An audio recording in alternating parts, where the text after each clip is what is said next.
Let's get it twisted, chat. I'm live. It's gonna take some time for us to go back to our normal time zone. But yeah, here's a clip from Maya and Adapt in South Africa, South Africa. That's oh my god, that is close as fuck. That is crazy. Also, he's looking like Kai out here. That's a relative of yours. You see that? Can you pet them? Are you allowed to pet them? Is Maya crying? What the fuck? You see his saints marking on the tree there, marking search. You're not allowed to pet them? Yes, but only once? Oh, so you can, it's illegal to not pet a cat. So you can pet them. You just will die? Is that what it is? Is that what you guys are saying? Why the fuck would you want to pet wild lions? I don't know. Big cat? Have you? My favorite. That's a big ass cat, bro. It just looks so petable. Am I crazy? I feel like people always react so aggressively when I say, like, you know, large animals that everybody falsely claims are violent and will kill you or whatever. They just look so fucking petable. They really do. Why are they so petable looking if you can't pet them? Yeah, if not friend, why friend shaped is right. Some of you might say this is not friend shaped, but I think it is. Hassan, a lion would one-shot you. You need to learn height empathy. Wrestle with it, dog. I can't, like, I'm not as confident that I would be able to vibe out a lion as I am about being able to vibe out a bear. Because lions are feline, and I feel like cat-like species are pretty hot and cold. And as you guys know, I've talked about this before. I feel like I feel like if a cat was the size of a lion, it would eat a lot more humans. Like it would eat a lot more people in general, right?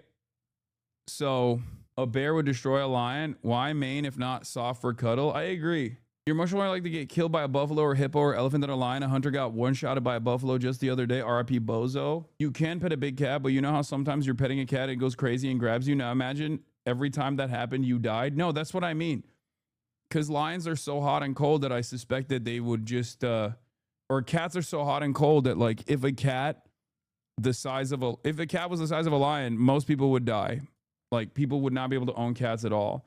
Oh, that's a baby. Oh, you can pet that one for sure. It's probably illegal not to pet that, right? I assume. That's a waste if you don't. The mom will eat you? Okay, fair. I bet Maya's crying because she can't pet it. I bet she was crying because she's like, oh my God, this baby lion is so close in petting distance and I'm not allowed to pet it. You know, lions frequently snap necks, right? Yeah, when you see one in the wild and you go, oh my God, and your neck gets snapped because you turned around too fast. That type of situation, I think, right? Oh my God, off the rip is crazy. Oh, what a cutie. Oh my God. As a Greek Arab, you certainly have the genetics of owning and petting large cats. Okay, fucking stop being racist, Top G. They saw a cheetah eating its prey. Liv Agar found a 15-year-old kid debating Chud saying he watches you but thinks you're revisionist. People who I generally trust to at least tell me when something is happening. I'll trust individual reporters. People like Hassan Piker. I don't agree with him on that much. Yes, he's like, Hassan's a fucking lib, but I still watch him. But when something new is happening, he's generally one of the first people to know about it, and he's consistently live, so it's easy to sort of tune in and see what he's based. Oh my God.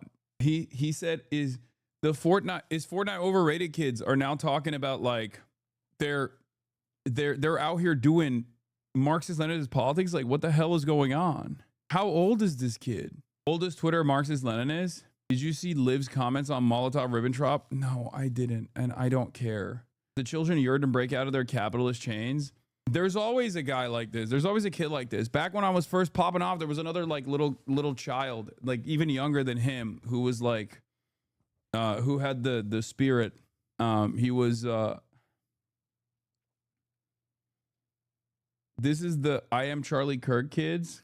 What is this? Start off with, I am a communist. Your face. People assume that conservatives or anyone on the right is, like, stupid or evil. It's neither of those things. I personally believe that in order to reach communism, we have to first go through socialism. This is like the only place where I diverge from anarchists. Most communists would also advocate for revolution. You can't start the revolution in the third world, because then it's just going to get trampled by first world imperialists. You do have to start probably in America, which isn't super easy.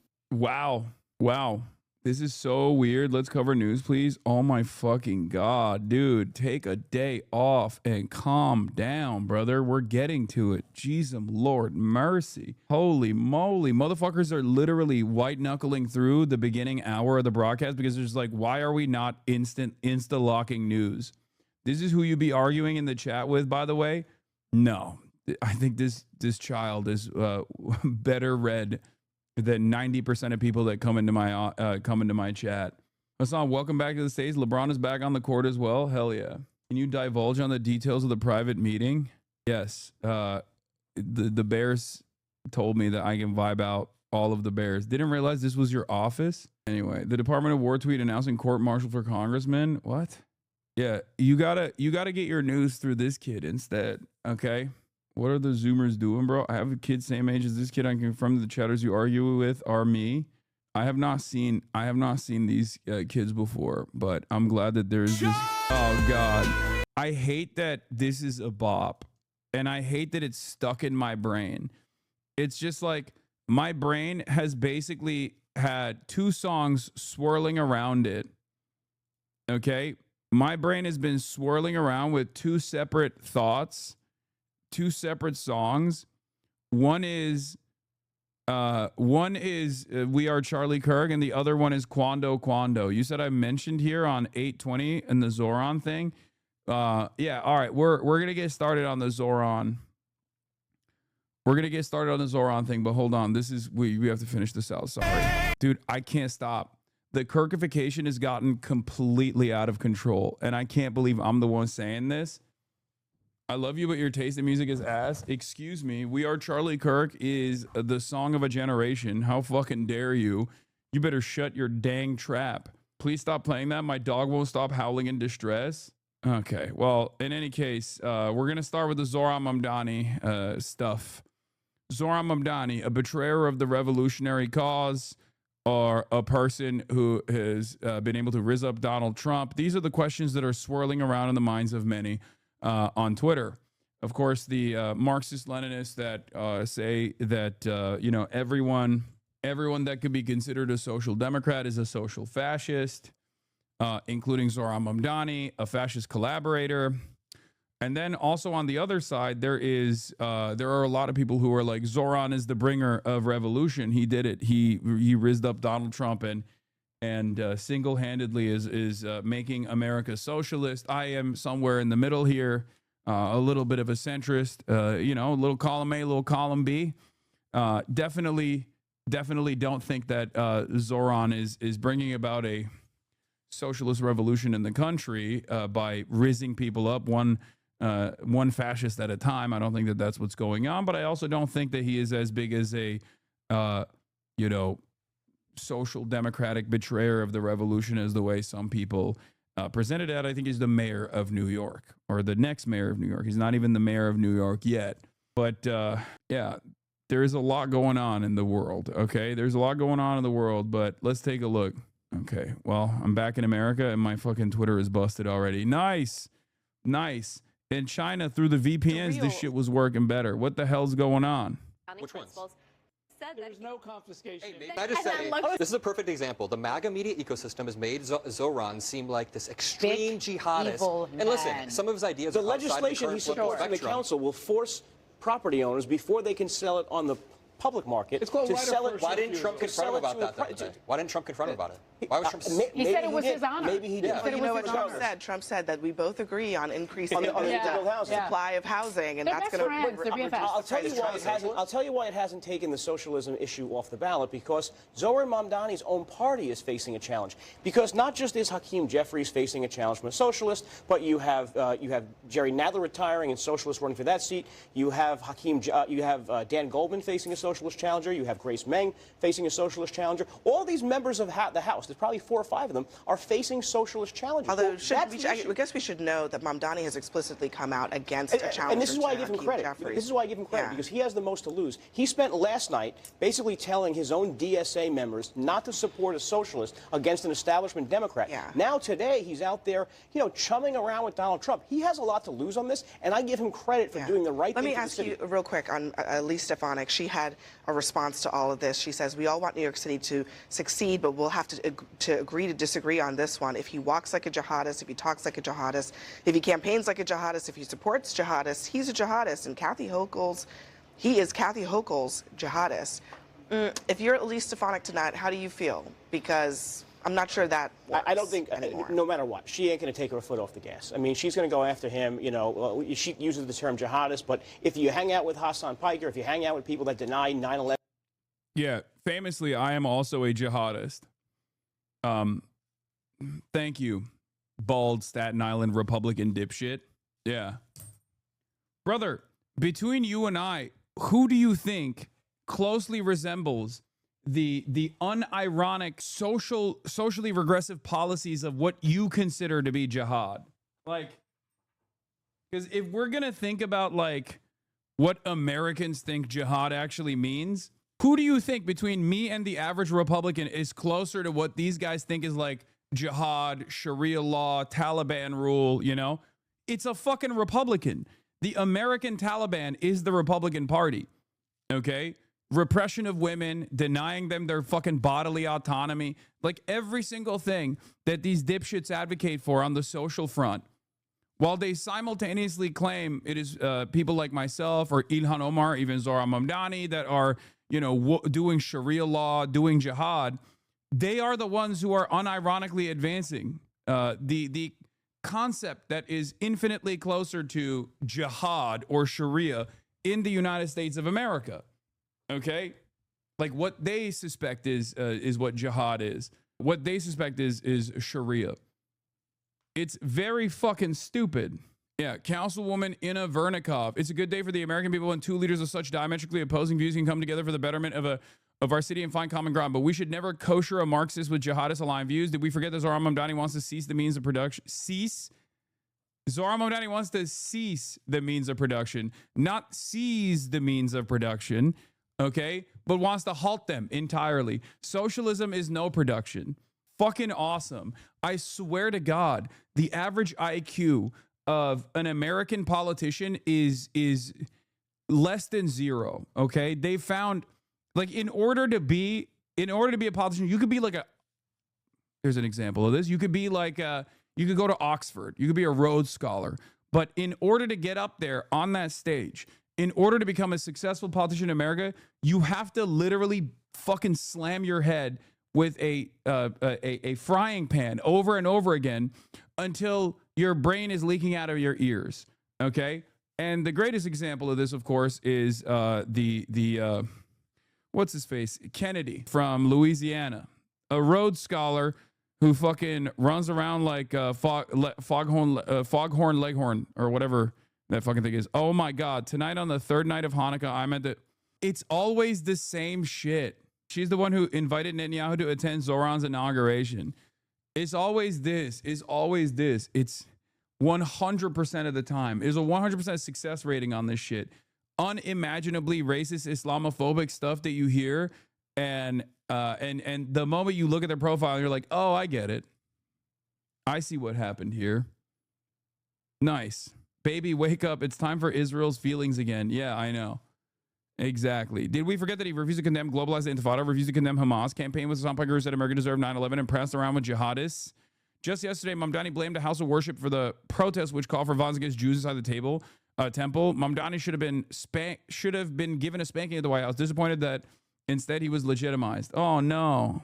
Oh no! Oh no! I can't believe that Zohran Mamdani campaigned with someone who denies 9/11 happened, which is what this guy is saying. At least he's unique. Did I say 9/11 did happen and America deserved it? Or did I say 9/11 didn't happen? She ain't going to take her foot off the gas. I mean, she's going to go after him. You know, she uses the term jihadist, but if you hang out with Hassan Piker, if you hang out with people that deny 9/11 was the responsibility of Islamic terrorism, you hang out with people like that, you're going to get that criticism. That's going to be her issue. That's what she's going to push in the campaign. I don't think she's going to take her foot off the gas one bit. Errol, you know, why do you think Mamdani made this pivot?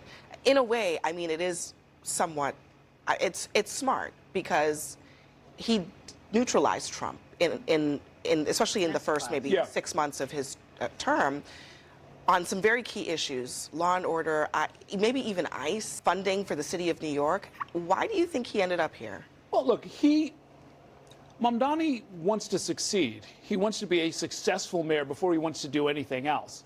This caricature that people have painted of him as if he's some ideologue who's all he's ever wanted to do. Listen to the whole sentence. He never said you deny 9/11 happened. No, he said jihad means struggle. You are upholding a racist trope. No, dumbass. Listen to the words that are coming out of my mouth. I said their conception of jihad, which is a false conception of jihad, or their conception of Sharia. Okay? Who do you think is closer to their understanding of jihad and Sharia? Listen to my words. I'm not saying this is the appropriate. I'm not saying that this is the appropriate understanding of what jihad means. Now you are, yes. No, you fucking moron. I said it in the beginning. It's not my fault that you are incapable of hearing what I'm talking about. Before you didn't? Yes, I did. You're actually wrong. And not only are you wrong, you're being annoying. You're wrong and annoying. It's the worst combination. I did. Stop trying to fucking woke scold. It's your fault that you didn't hear what I was saying. It's not my fault that you didn't hear the full statement. Yeah, if you subscribe, you can actually use the rewind function and go back and listen, okay? The Piker Broadcasting Service is sponsored by you, the viewers, for you, the viewers. If you subscribe, you can actually use the rewind function on your desktop, as a matter of fact, for $8 a month or for free. Or is it $7 a month? Or for free with a Twitch Prime by connecting your Amazon Prime account to your Twitch account. The Piker Broadcasting Service is sponsored by you, the viewers, for you, the viewers. Do is implement this ideology. He's been in office for 5 years. That is not at all what has happened. We've seen what socialist incumbents have done. If you look at Alexandria Ocasio-Cortez, they have not ended the social order. They have not overturned capitalism. Bernie Sanders has been in office for how long? He's given the same speech for a generation. I'm going to... They're a minority within the... Hassan, show me your legs, daddy. Hassan, I'm going to fucking rape you, bitch. That's a weird... That was a weird jump off. I mean, it was like weirdly horny from the start, but cool. We're back, baby. We're back. Back in the United States of America, you know what I mean? I mean, enjoy the site-wide ban, I guess. I don't know why you would put that out there, but I guess it's a sock account created following since. Welcome home, brother. Yeah. Classic Zach Rar follower. Yeah, we got some fucking lunatics in here. Democratic conferences, there's still a minority.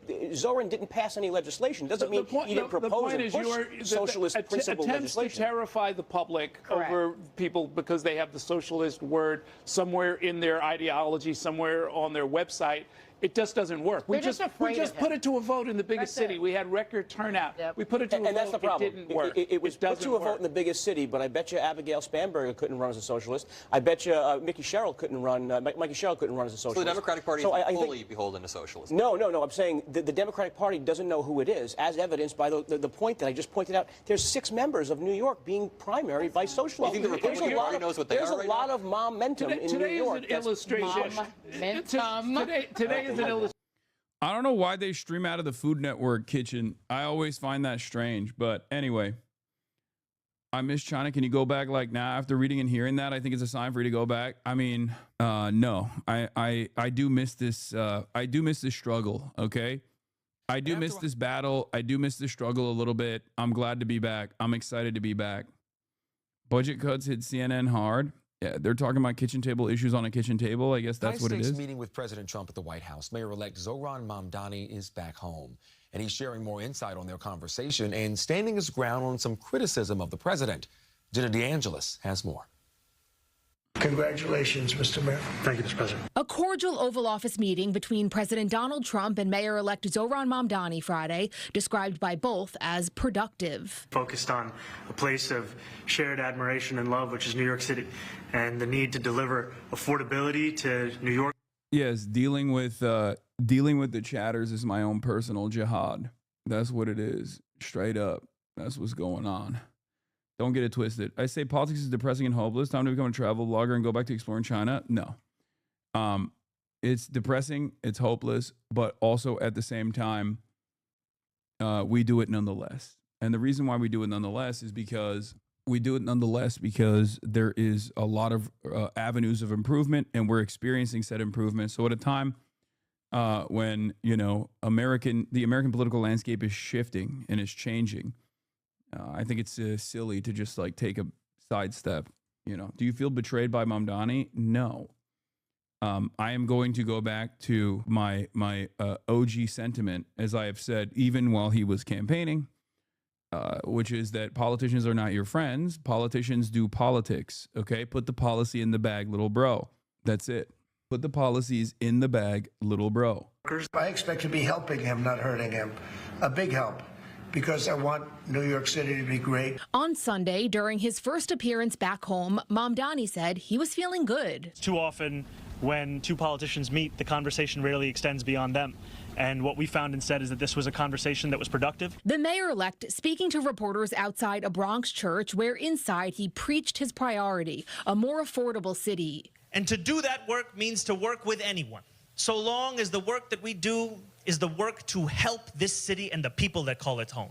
While the two appear to be putting aside their differences after months of trading insults, over the weekend, Mamdani didn't shy away from past criticism or...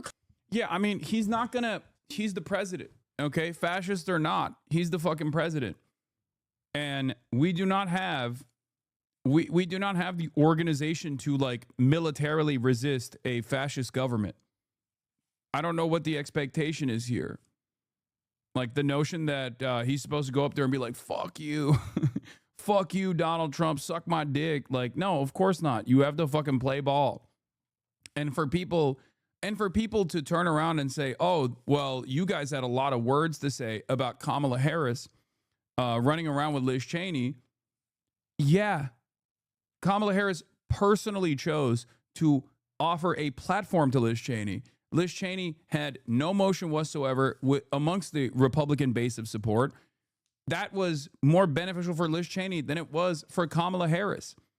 And I cannot believe that people are still making these sorts of comparisons. That was bad politics. This is necessary. Like Liz Cheney has no power over Kamala Harris, and Liz Cheney had no motion anyway. So running around with Liz Cheney was a major mistake, demonstrated by the fact that Kamala Harris lost. In this circumstance, you have to look at the position that Zohran Mamdani has and the position that Donald Trump holds. And in this circumstance, this meeting is more beneficial for Zohran Mamdani than it is for Donald Trump. This has been my main issue. They were 1,000 times more organized in 1919 than we are today, 10,000 times more serious than we are. We are cooked, and any leftist who thinks we could usher in socialism at this time is either 1, blind, 2, stupid, 3, both, or 4, a counter-revolution who's just trying to show that they're determined. The other left is. You have to organize within the material realities that you have, not one where you wish, not material realities you wish we had. Okay? You're laughing and saying 1919, but it's true. There was a much more robust response from the socialist left, communist, trade unionist, labor militancy that was actually winning success through labor militancy. We don't have any of that stuff right now. There is nothing that you can do. It doesn't happen overnight. You have to like lean into it. You have to normalize it. You have to organize around it. And eventually, if the opportunity is there, then you have to move. You can't do that right now. It's just, this is something that I have talked about quite a bit. In order, if your goal is to build a mass line or a popular front, you have to go where the masses are. And the masses are self-identifying liberals for the most part. Especially in this country, there is very little class consciousness. That's it. clarifying this unexpected moment. Are you affirming that you think President Trump is a fascist? I've spoken about. That's okay. You can just say okay. yes. So, Okay. It's easier.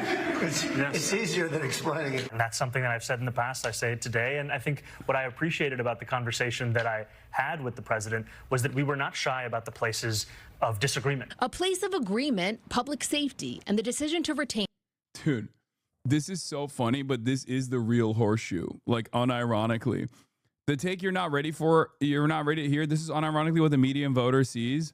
Mamdani in the center left, Trump on the center right, Kamala Harris on the far left, Liz Cheney on the far right. I'm not like, this is unironically the reverse centrist horseshoe, but it is closer to the fucking median voter. This is a truth nuke, okay? This is closer to the median voter's understanding of the world. I swear to God, because it's mostly primarily vibes based. Okay, it is primarily vibes based. This is not correct politically.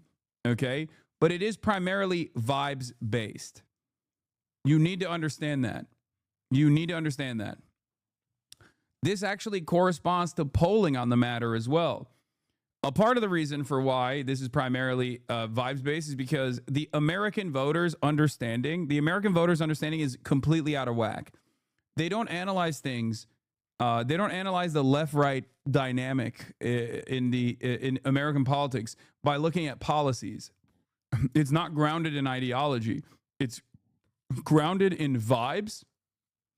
And not only that, but also it's grounded in like the heterodox, it's grounded in like heterodox thinking in general. People see Kamala Harris as like an extreme leftist because the way that Kamala Harris has been positioned, the way that Kamala Harris has been propped up, the way that Kamala Harris has been talked about is that she is a radical when it comes to social policies. It's not even true, but she is defined by one, being a black woman from San Francisco, right? Being a black woman from California. And that automatically makes a lot of people go, oh, you're so radical. And then two, it's because the most tangible policy position that she was mapped to, that she was anchored around, was that she wanted to do transgender bottom surgeries for Guatemalan migrants in immigration prison, okay, in immigrant detention facilities. And although that is a policy that both the Trump administration has continued and the Democrats have continued as well, because it's just like rendering medical aid to people. And obviously it would be ridiculous not to do that. And it's such a marginal issue that no one actually gives a shit about it unless it's like highlighted. The reason why Bernie doesn't get hit with that same beam is because Bernie's definable by policies that many Americans actually want. Okay? On the left flank of American politics, people go, yeah, I want Medicare for all. What the fuck? That seems good to me. Okay? So they think that's a reasonable, moderate position. Okay? That's number one. Number two, Bernie is not hit with the culture war beam as much because his policies, and the same goes for Zohran Mamdani, who is even more woke than Bernie Sanders. Why are they not seen as like as extreme on the left? Well, the reason why they're not seen as extreme on the left or have higher degrees of favorability is because they are identified by what they can do for the population, what they want to do for the voters. And those things that they're identified by are sound, reasonable, modest proposals that are simply expanding on pre-existing social safety nets. Okay? My point always has been that if Kamala Harris, for example, ran on identifiable key policy prescriptions to the ailments that many American working class people are experiencing, then ultimately it would have been much harder to present her as like a silly, crazy person who only cares about woke. You can't lie to me. It's just popularity makes you a centrist. I mean, this also is stupid because like being a centrist is considered the good thing here. Okay? Like there is a higher value associated with like centrism. This isn't even correct. I think most Americans basically see a couple key policies that they appreciate and they make up their mind on whether they like it or not. And also heterodox thinking as well.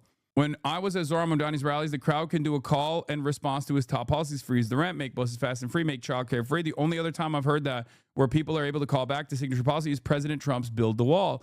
That's about more than just showmanship or social media. It's about rooted in a value that people can easily identify and trust you on. It's two electeds who treat politics as a collective action rather than a game played top down. My take on Zoran Trump, and instead is spitting here. Okay, this is what I've said over and over again as well. Right? If you are definable by key policies, then people can't put fucking words in your mouth because you can always go back to that. You can always go back to that. You can always go back to, you know, the policies that you want to be defined by. The closest identifiable fixture of both of these guys is that they are populists, okay? One is a fake right-wing populist who really focuses on winnable culture war issues that they're constantly propagandizing over, and also redirecting the attention and anger and animosity that the average working class person feels back to marginalized populations, a sloppulist, if you will. Whereas the other one is a left populist who recognizes that the real solution is economic improvements. This is something that I have said over and over again. Now, of course, oh shit. Had the remix, this was Zoran. Hold on, let me see if I can zap this. Okay, good. Oh shit, no, I can't zap the whole thing. You forget that $3 billion in their account diff? Stop using populist wrong? What do you mean? I hate people using the term populist. A populist isn't someone who is popular. What? I'm not saying that a populist is someone who is popular. What are you talking about? A populist or populist policies are policies that populist is anti-democratic. Okay, well, I'm not a fucking neoliberal, okay? So I don't consider it that way. I don't see it that way at all. I think left populism would be to turn around and take complicated policy suggestions that would require a tremendous amount of work to implement and simplifying them in a way. Sean the Black, thank you for the raid. Hope you had a good stream, brother. Like, tax the rich is a populist policy, okay? Rather than trying to describe the complications, you just simplify it for a much broader audience to receive, okay?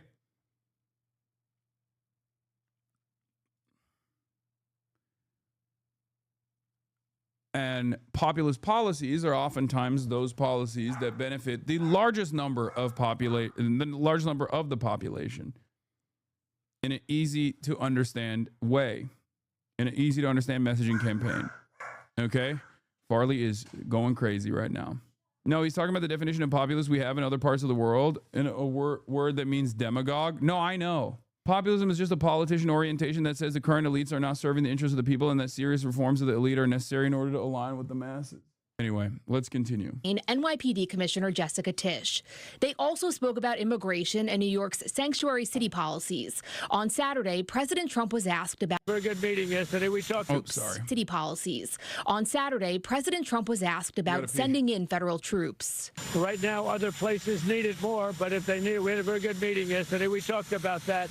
But if they need it, I would do it. Mamdani said he told the president what separates New York City from anywhere else in the country is the NYPD, and he trusts police to deliver public safety. Jenna DeAngelis, CBS News, New York.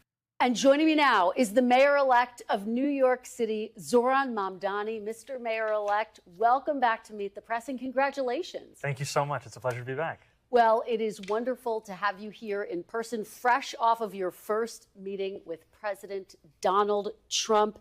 He praised you. He even said you could do a great job as mayor despite months of a bitter back and forth. Were you surprised by the warm welcome that you got? You know, I was looking forward to having the meeting with the president to speak about the needs of the 8.5 million people who call the same city we love home, and to speak, frankly, about the affordability crisis that is pushing so many of them out of those 5 boroughs. And I found in the meeting that I had with the president a productive one, and a meeting that came back again and again to the central themes of the campaign that we ran: the cost of housing, cost of childcare, the cost of groceries, the cost of utilities.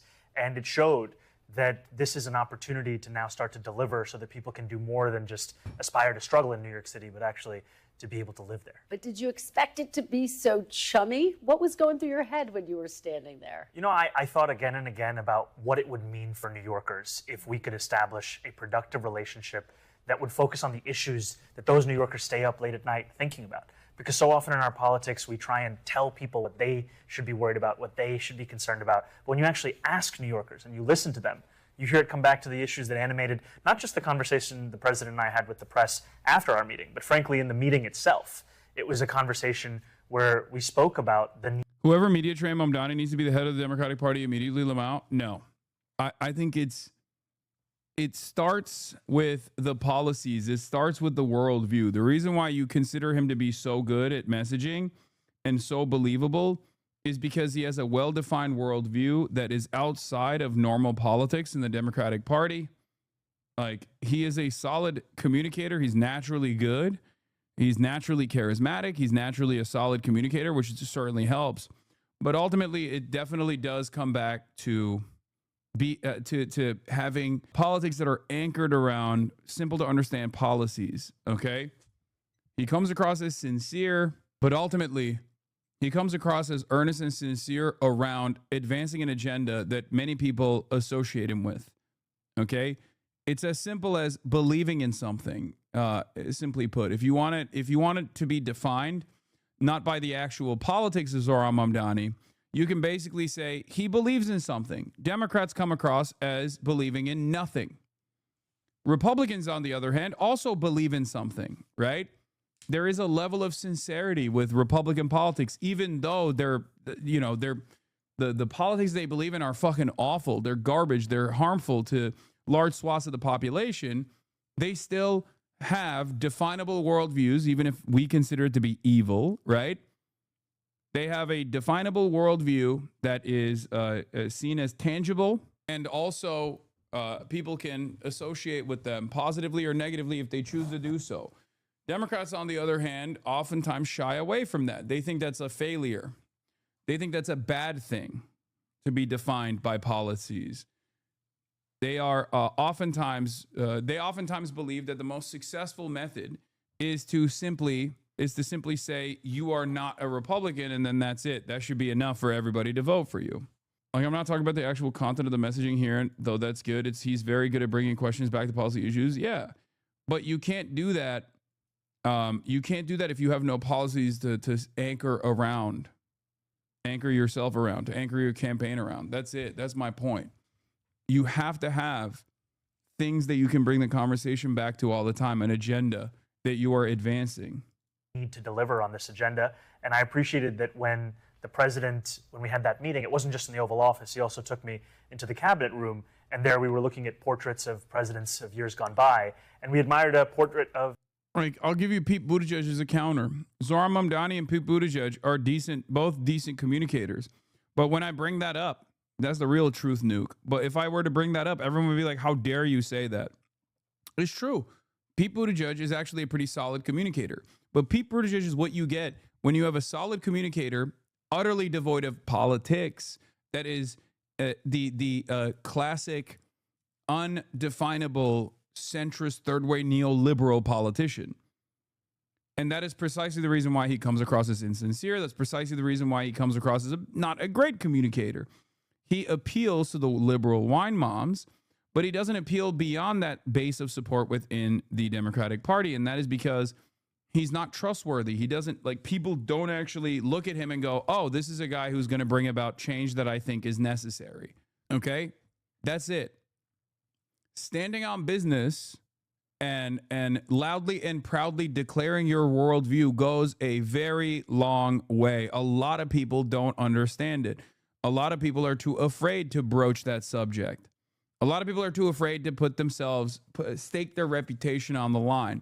Pete makes word salad to make you agree either with him on whatever he's talking about. Zohran wants free buses, kind of. FDR. And in many ways, when I think about the candidacy that we've put forward, it looks to Fiorello LaGuardia as the greatest mayor in New York City history. You can't tell the story of LaGuardia without telling the story of FDR and the story of a relationship with the federal government that finally delivered at the scale of the crisis it was facing. Well, prior to you. I will say it's also somewhat refreshing to have a politician be like knowledgeable. I think a lot of people also forget that you can know things and you can educate people on the spot. And he does that quite a bit. I mean, obviously it's centered around New York politics, but ultimately it's not a bad thing that you can do that, you know? It goes a long way. I think politicians knowing shit is a good thing, okay? It's a weird world that we live in where I think people automatically say like, oh, you have to be dumb. You have to be like a dumb guy to win over the fucking dummies, the stupids. But that's not the case. Meeting. I don't have to tell you this. President Trump repeatedly threatened to cut off federal funding to New York if you won. The president seemed to back away from that yesterday, though, in his public comments in that joint news conference that you all did. He said, I don't think that's going to happen. I expect to be helping him, not hurting him. Do you believe him when he says that? No, I believed the president in the conversation that we had, and I will continue to make the case, both to the president and to the country at large, about the needs of New Yorkers. Because what I found, frankly, is that New Yorkers have grown tired of being asked to believe in a system that has delivered very little for them. They're tired of a politics that expects everything from them while delivering little. And what they want now is a politics that can see the scale of the crisis in front of it and actually start to work together to deliver on that crisis. You know, you ran a campaign, though, saying that President Trump had not delivered on his promise of affordability. Did anything that happened in that meeting make you think, yes, he can deliver on that promise for Americans, for New Yorkers? Well, I spoke to the president about the fact that while our campaign technically began on October 23rd last year, for many people, they became aware of it after the president won his election. And when I went out and spoke to New Yorkers, asking them who did they vote for and why, in two neighborhoods that swung most significantly towards the president. This was Fordham Road in the Bronx, Hillside Avenue in Queens. And I shared with the president that when I asked those New Yorkers why did they vote for the president, they told me again and again it was cost of living, cost of living, cost of living. And when the president and I were speaking, we were speaking about what is preventing from delivering on that affordability agenda. Sometimes it's a lack of taking on the broken system that we have, and I spoke about in New York City, for example, zoning regulations. We spoke about ULURP. This is a process by which you either approve or deny zoning changes that are made in New York City. We spoke about the need to change so many of those situations such that a developer doesn't tell you the thing more expensive than labor or materials is waiting. And we also spoke about the importance of understanding what it is that hurts New Yorkers in their pockets. It's their rent, it's their childcare, it's their utilities, and it's their childcare. Because the childcare, I say twice, because it is the second highest cost after housing, $22,500 a year for a single child. Well, let me ask you about the other threat that we heard from President Trump to send troops to New York City to address issues of crime and immigration. Does it bug you that Zoran is too on message sometimes? No. We've seen him do this in other major cities. Did you get any assurances in your meeting, Mayor-elect Mamdani, that President Trump will not send troops into New York? I told the president that the cornerstone of an affordability agenda is public safety, and that it is critically important to me. And for all that has been said and all that has been spoken about, and the tens of millions of dollars looking to make New Yorkers fearful of that question, the truth of it is, in fact, that I'm looking forward to working with the NYPD to deliver on that. And I shared with the president that my decision to retain Police Commissioner Jessica Tisch is in large part a recognition of the fact that in her time leading the NYPD, she has driven down crime across the 5 boroughs while starting to uproot corruption. This is my least favorite part about like all the things that he's done so far. Not only because like Tisch is a ultra Zionist, but also I think like getting a police commissioner that is on board with your worldview, or at least like much closer to your worldview, is a much better way to deal with it. But I think that it's a miscalculation. I think it's a miscalculation overall, but that is the real reason why a lot of people are souring on Zoran Mamdani. I'm not one of those people that says like, oh, this is, you guys don't want someone to actually govern and legislate. You're being silly and childish. I think that's an understandable area of concern. I think it's a totally valid criticism. I think his answers on that were really bad leading up to the election, and I was a lot more forgiving because there was an election in that situation. But like the Jessica Tish thing is part of the reason why like even Trump was more comfortable associating with Zoran, apparently saying like, oh, well, you know, he kept Tish on. Can you ask your viewers to join ICE just to be really incompetent so they slow down ICE? No. You cannot get rid of any Tish in New York. It's akin to thinking you can just say fuck you to the president. No. You're the mayor. Don't be crazy. I do think Tish is bad, but he's overruling her already and abolishing the strategic response group, which is a major demand of police reformers. Yeah, I'm just saying, like, we'll see what kind of friction takes place. If Tish wants to remain the head of the police in New York and lead the NYPD, or if she just starts undermining Zoran's agenda to the best of her ability, and she will have a lot of power to do so, at which point the friction will lead to, the contradictions will inevitably have to be resolved.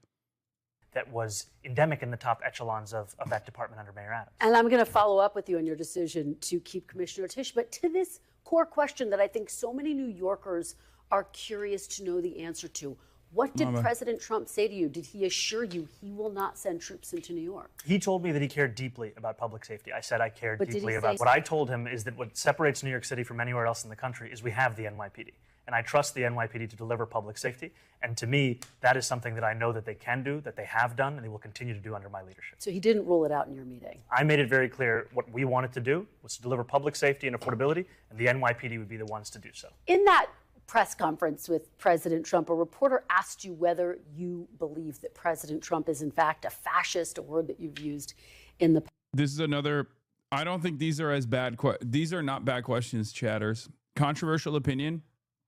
But when you have someone that's outside of like the regular political ecosystem, these guys end up asking really good questions. I don't think this is a bad question. I think it's a good question. I'm glad that he's being interrogated on this stuff because he is he's been notoriously evasive on this stuff. Okay, whether you truly believe Donald Trump is a fascist or not, and how you end up squaring that circle, that's a big one. How do you collaborate with someone that you've called a fascist? I think that's a fair question to ask. Jessica Tish is a fair question to ask. Hakeem Jeffries and the endorsement of Hakeem Jeffries is a fair question to ask, especially considering that you ran on uncompromising anti-Zionism only to turn around and be like, no, Hakeem Jeffries is the GOAT. He's my GOAT and I love him. Like how much politicking is appropriate in this situation? I know that his goal first and foremost is to deliver on an agenda that he promised to his voters as the mayor of New York, but like how much of that is actually a mistake?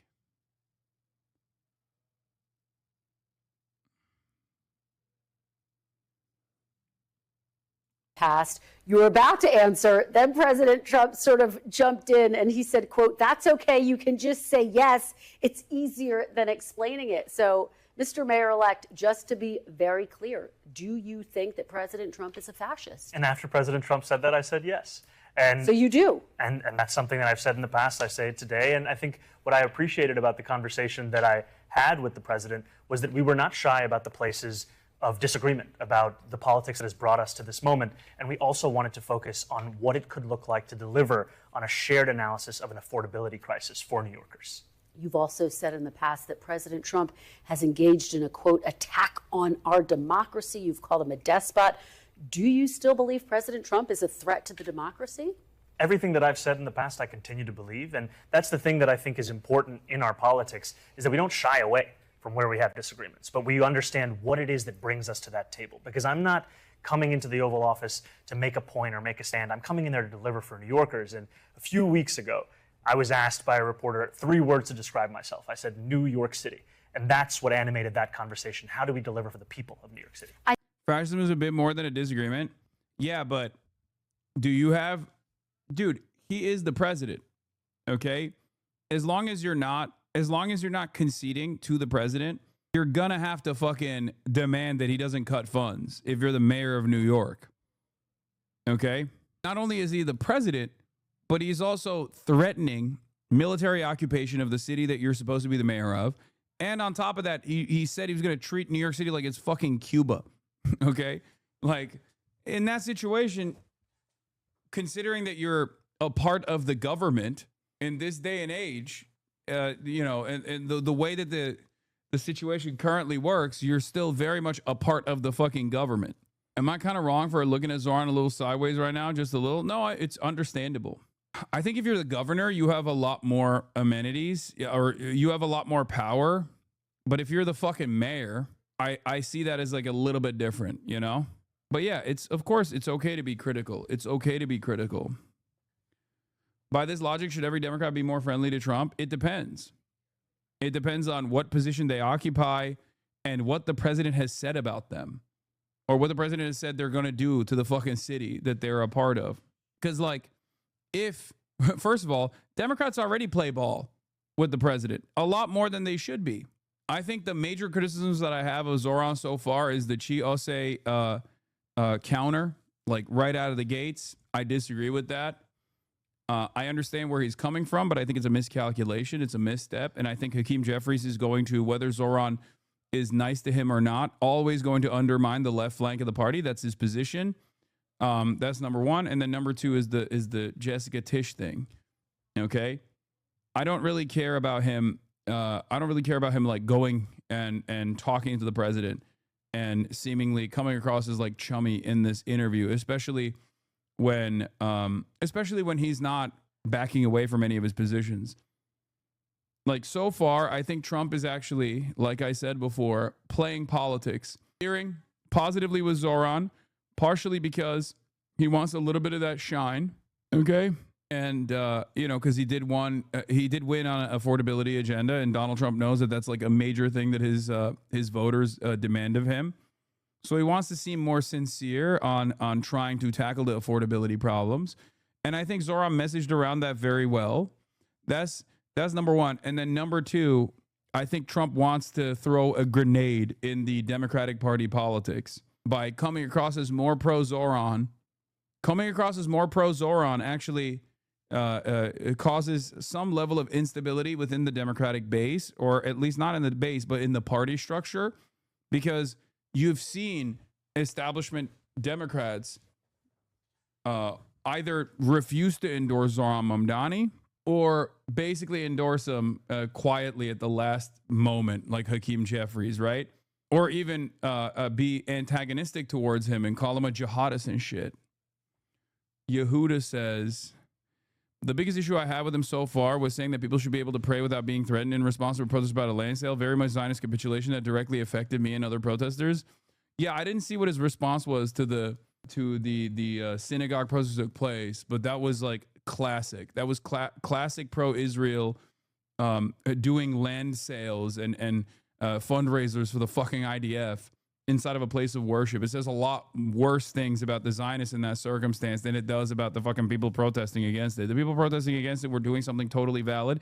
And Zoran Mamdani, given his long history of anti-Zionist protests, absolutely knows what that looks like and absolutely knows who's in the wrong there.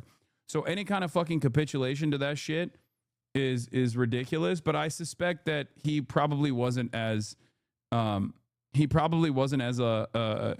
upset about the protesters at all in the way that you presented. I didn't see it though. What did he say? Mamdani spokesperson Dora Pekic tells me the mayor-elect has discouraged the language used at last night's protest and will continue to do so in response to demonstrators outside of Parkey Synagogue who chanted death to the IDF and globalized the Intifada. The mayor-elect has discouraged the language used at last night's protest and will continue to do so. He believes every New Yorker should be free to enter a house of worship without intimidation and that these sacred spaces should not be used to promote activities in violation of international law. Yeah, I don't think the first part is even necessary. He's trying to do a both sides thing. But yeah, he's trying to do a both sides thing in this circumstance, which is so fucking stupid. I mean, he knows. He knows better.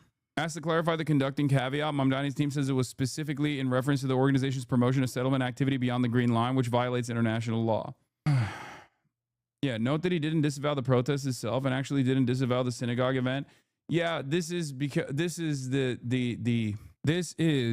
issue with the initial disavowal of globalized intifada. His first response was appropriate when he said, like, people don't understand what this means.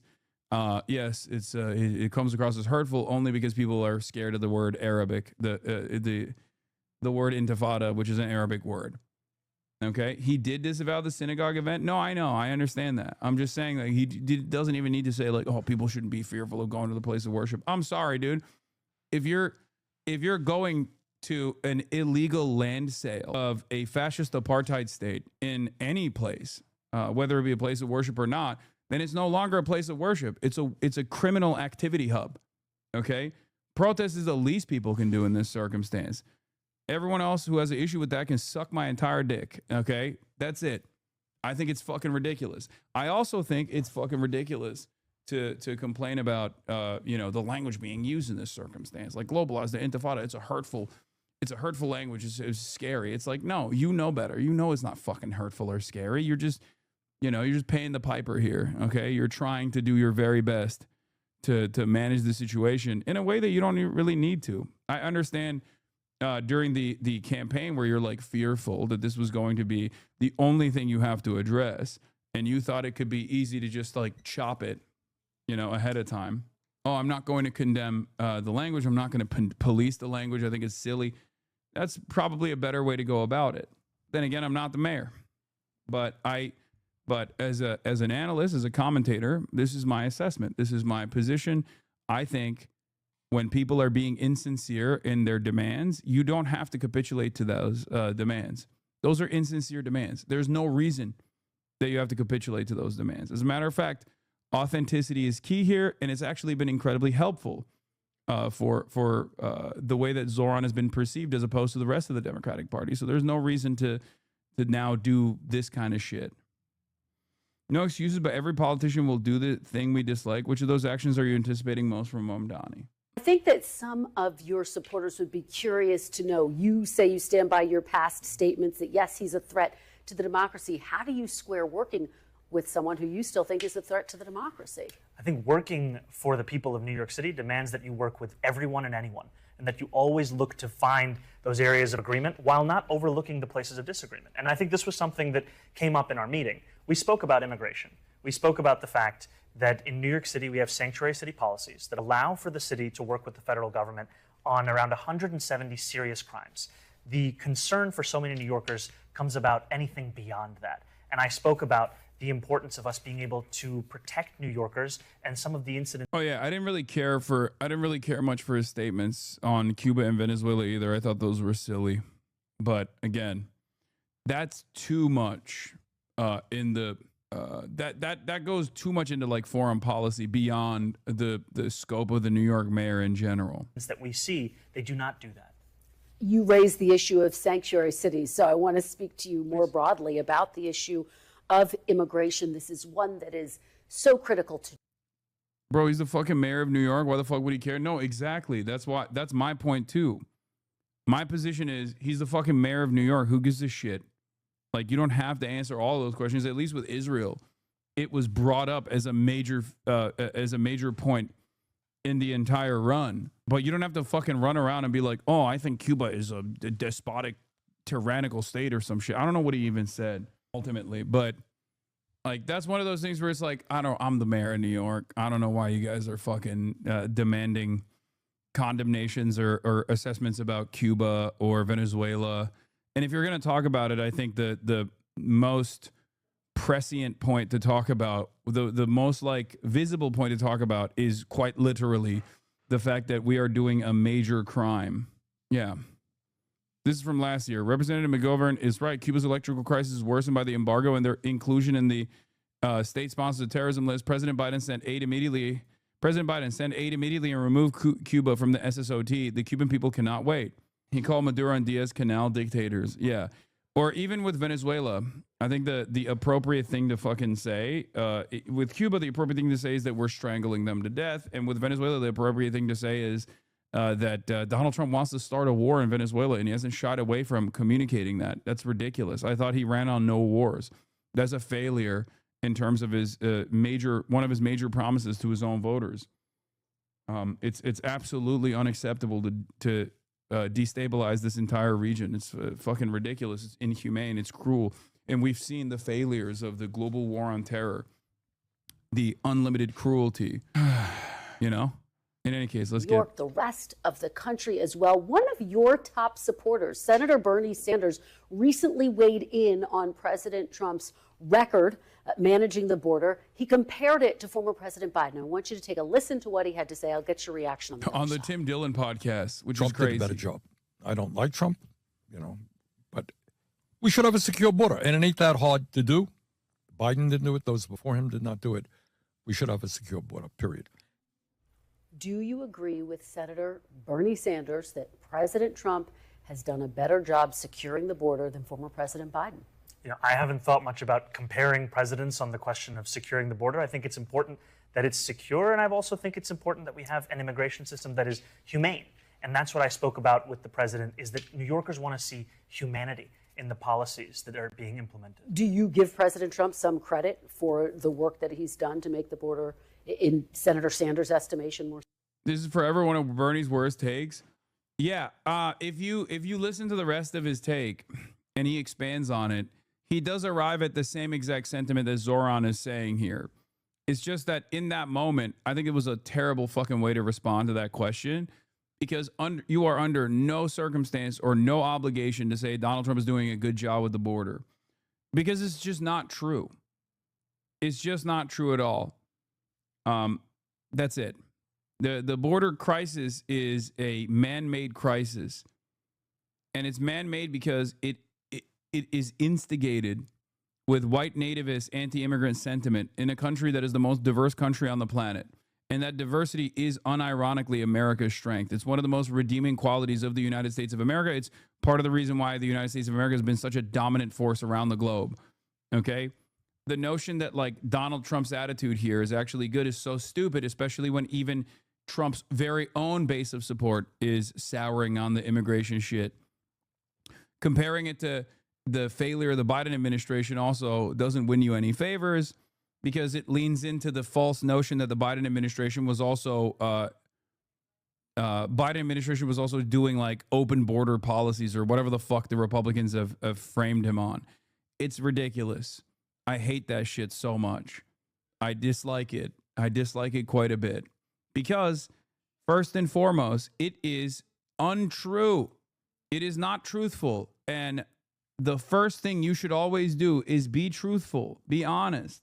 It seems like he's doing a whole Trump is more credible on immigration, but that's a bad thing. But if you clip the first part of the sentiment, it sounds unresolved and supportive. Yes. Yo, he's literally a standard Dem right now before entering office, not like mistakes by Bernie, how it feels too much infantilization when they make mistakes like this, stupid or miscalculation when it falls in line with them, moderating far more than most politicians who are Dem in a year span. What are you talking about? Loaf Bats, thank you for the 10 gifted subs. What I give President Trump credit. Do you agree with the president's kill all children policy as reduced education spending? Yeah, that's basically it. Yes. Don't you think it's wonderful that the president is doing is truly securing the border? What a ridiculous fucking way to answer that. What a ridiculous way to answer that. America is what it is because of flows of migration into this country.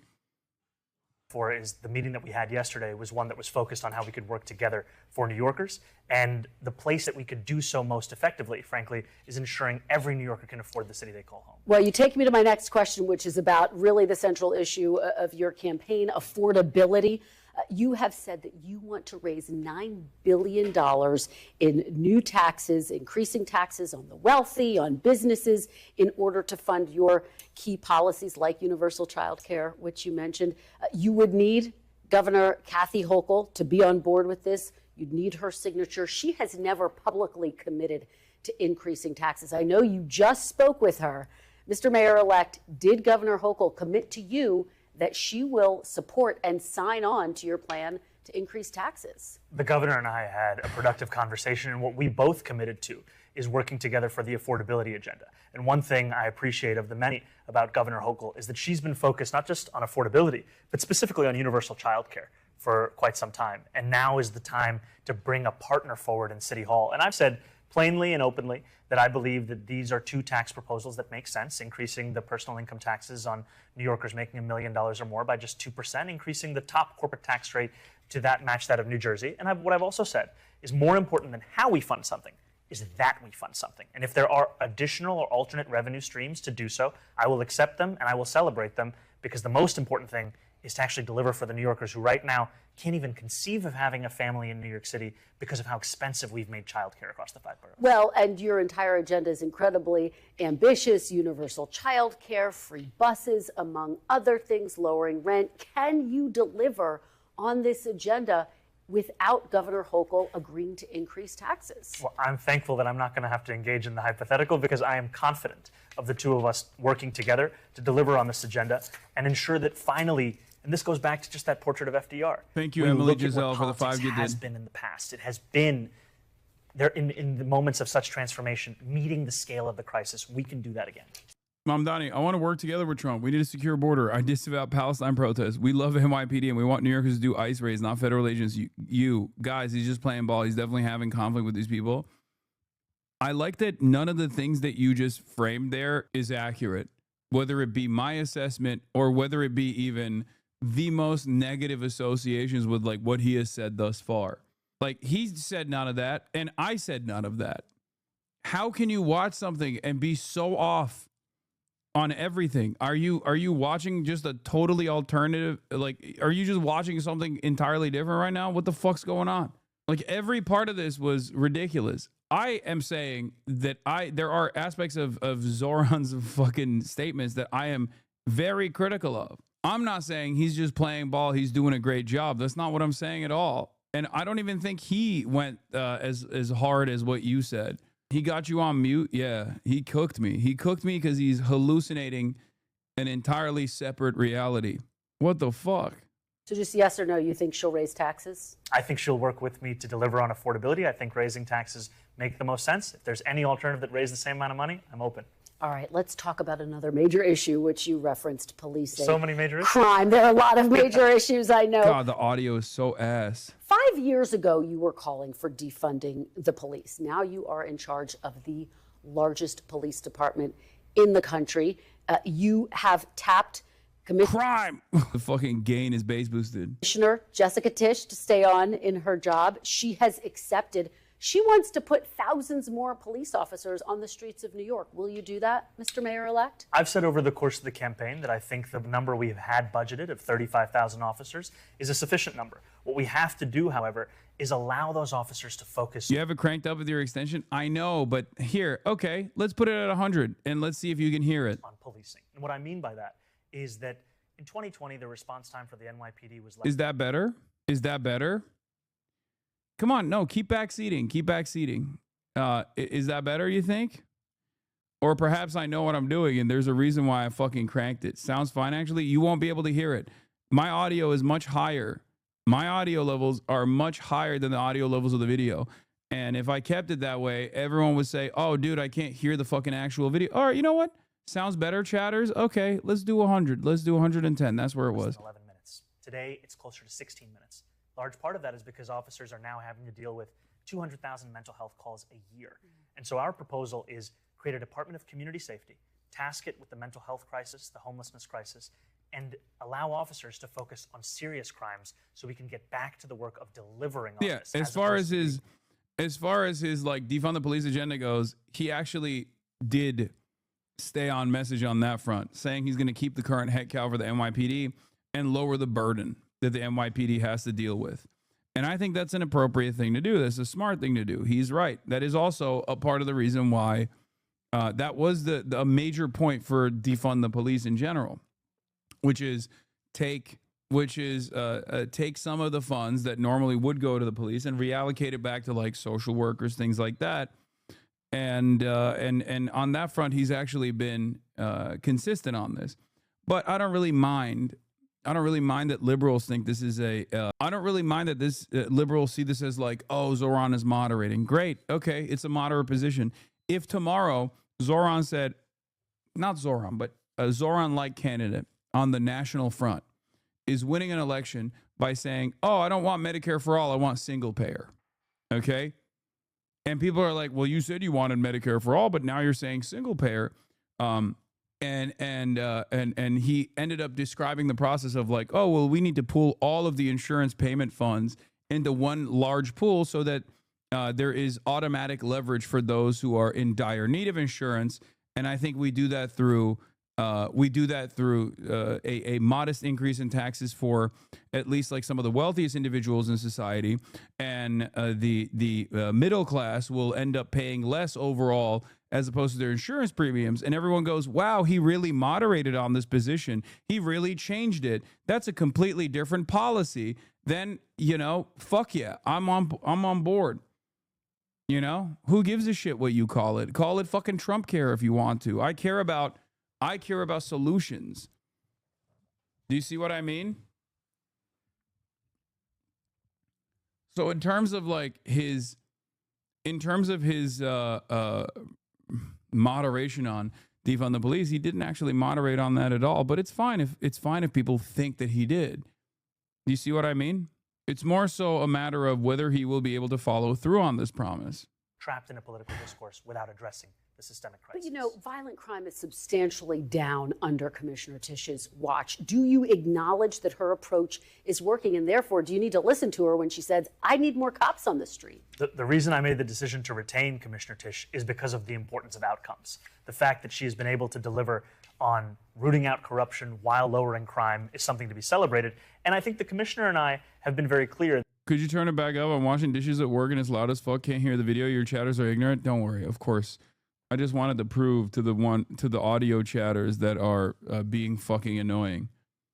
Okay, I know. I already fixed it. That what brings us together is a shared importance of public safety. I think we can do that with the officers we have. Would you rule out putting more police officers on the street? What I will tell you is that the $35,000 we have budgeted, that's the amount that I think we need. Okay. Let me ask you, again, just going back to that press conference with President Trump, as reporters were leaving, you were answering a question that I think was hard for a lot of people to hear about your response to protests outside of a Manhattan synagogue. Your initial response to that incident did receive some criticism, as you know. What is your message to Jewish New Yorkers who feel you won't be tough enough in your response to anti-Semitic incidents? Since crime is down, why would they need more police? Great question. That's actually something that he should be saying at all. She should be saying as well. Be like, hey, look, she's actually succeeded on delivering on this promise, and I think it's good. It's good that she did that. But that doesn't mean that we need more cops, as a matter of fact. What we need is to lighten the burden of cops.